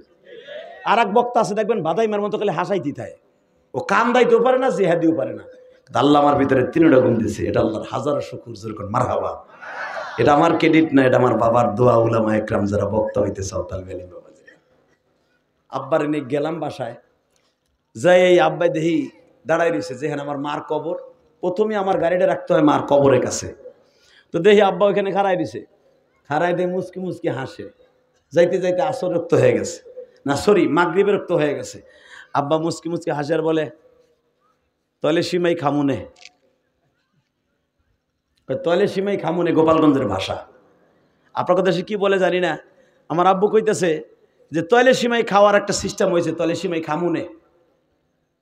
কি নামাজ পড়ে যাবেন নাকি নামাজের পরে? আমি বললাম নামাজ পইরা 2 বাপটা একসাথে যেয়ে খামু। বিশ্বাস যদি করে যুবক ভাই, আমার আব্বা আমারে খাদিমদারি করে খাওয়ায় আর বলে, জেহাদি সাহেব আজকে বুঝবেন না, একদিন বুঝবেন, যেদিন আমার মতো বয়স হইলে আপনার ছেলেও বিদেশ থেকে না আসবে, সেদিন বুঝবে। এ কলিজার যুবক রে, এখানে অনেক বাপ আর বাজানরা আছে। বাবা কবরে তার বুকটা ফাড়িয়ে দেখো, বাবার জন্য কত কষ্ট, মায়ের জন্য কত কষ্ট। এই কষ্ট পৃথিবীর কাউরে দেখানো যায় না। ঠিক না বেঠিক? জোরে কোন? অতএব একসাথে আওয়াজ দিয়ে বলতে হবে, ওই মা বাবা যাদের নাই তাদের জন্য দোয়া করার দরকার আছে না নাই? আছে আছে। 30টা সেকেন্ডে যারা ওয়াদা দিয়েছেন, চোখের পানি দেখছে, আপনার বাবার কবর আযাব আজ থেকে মাপ, আপনার মায়ের কবর আযাব মাপ। 30টা সেকেন্ডে লাভ দিয়ে দাঁড়িয়ে বলতে পারবেন, হুজুর যতদিন বাঁচবো মা বাবার জন্যই ভালোবাসা দিয়া বাঁচবো, ইনশা বাবার জন্য ভালোবাসা দিয়া বাঁচবো। যাদের বাবা মা আছে তাদের কাছে আমরা মাঝে মাঝে দোয়া চাইবো, রাজি আছি না? 30টা সেকেন্ডে লাভ দিয়ে দাঁড়ায় কেউ বলতে পারবেন, হুজুর এই মাদ্রাসাটা যে অবস্থা। বাজান একটা কথা বলে দিয়ে যাই, শোনেন, মাদ্রাসা নিয়ে কোনো কিলাকিলি মারামারি হিংসা বিদ্বেষ করেন না। এই মাদ্রাসা এমন একটা পুঁজি, এই মাদ্রাসাটা দেখে আমার বুকটা ভরে গেছে। এত সুন্দর টাইলস, এত সুন্দর মাদ্রাসা, ছাত্রগুলো এত আদর্শবান। এই যে হুজুরটা বয়ে রয়েছে, আমার দেখার মতো একটা হুজুর, আমলি হুজুর, সভাপতি যার দায়িত্ব তুলে দিছেন, এই লোকটা কয়েকদিনের ভিতরে মাদ্রাসার চেহারাই পাল্টে এলাইছে। কথা কন না কেন? হ্যাঁ, যেই লোকটা চেহারা পাল্টাই ফেলতে পারে, আমার বিশ্বাস তারে যদি আপনি একটু কথা দিয়েও সহযোগিতা করেন, টাকা দিয়ে না পারেন, কসম এটা একদিন জান্নাতের ওসিলা হয়ে যাবে। কোনো হিংসা বিদ্বেষ মারামারি ফাটাফাটি না কইরা শুধু একটা কথা বলে বলেন তো, ইনশাল্লাহ তারা যতদিন বাঁচবো এই মাদ্রাসাকে বুকের মধ্যে নিয়েই বাঁচবো। রাজি আছি না ইনশাল্লাহ? রাজি আছে ইনশাল্লাহ?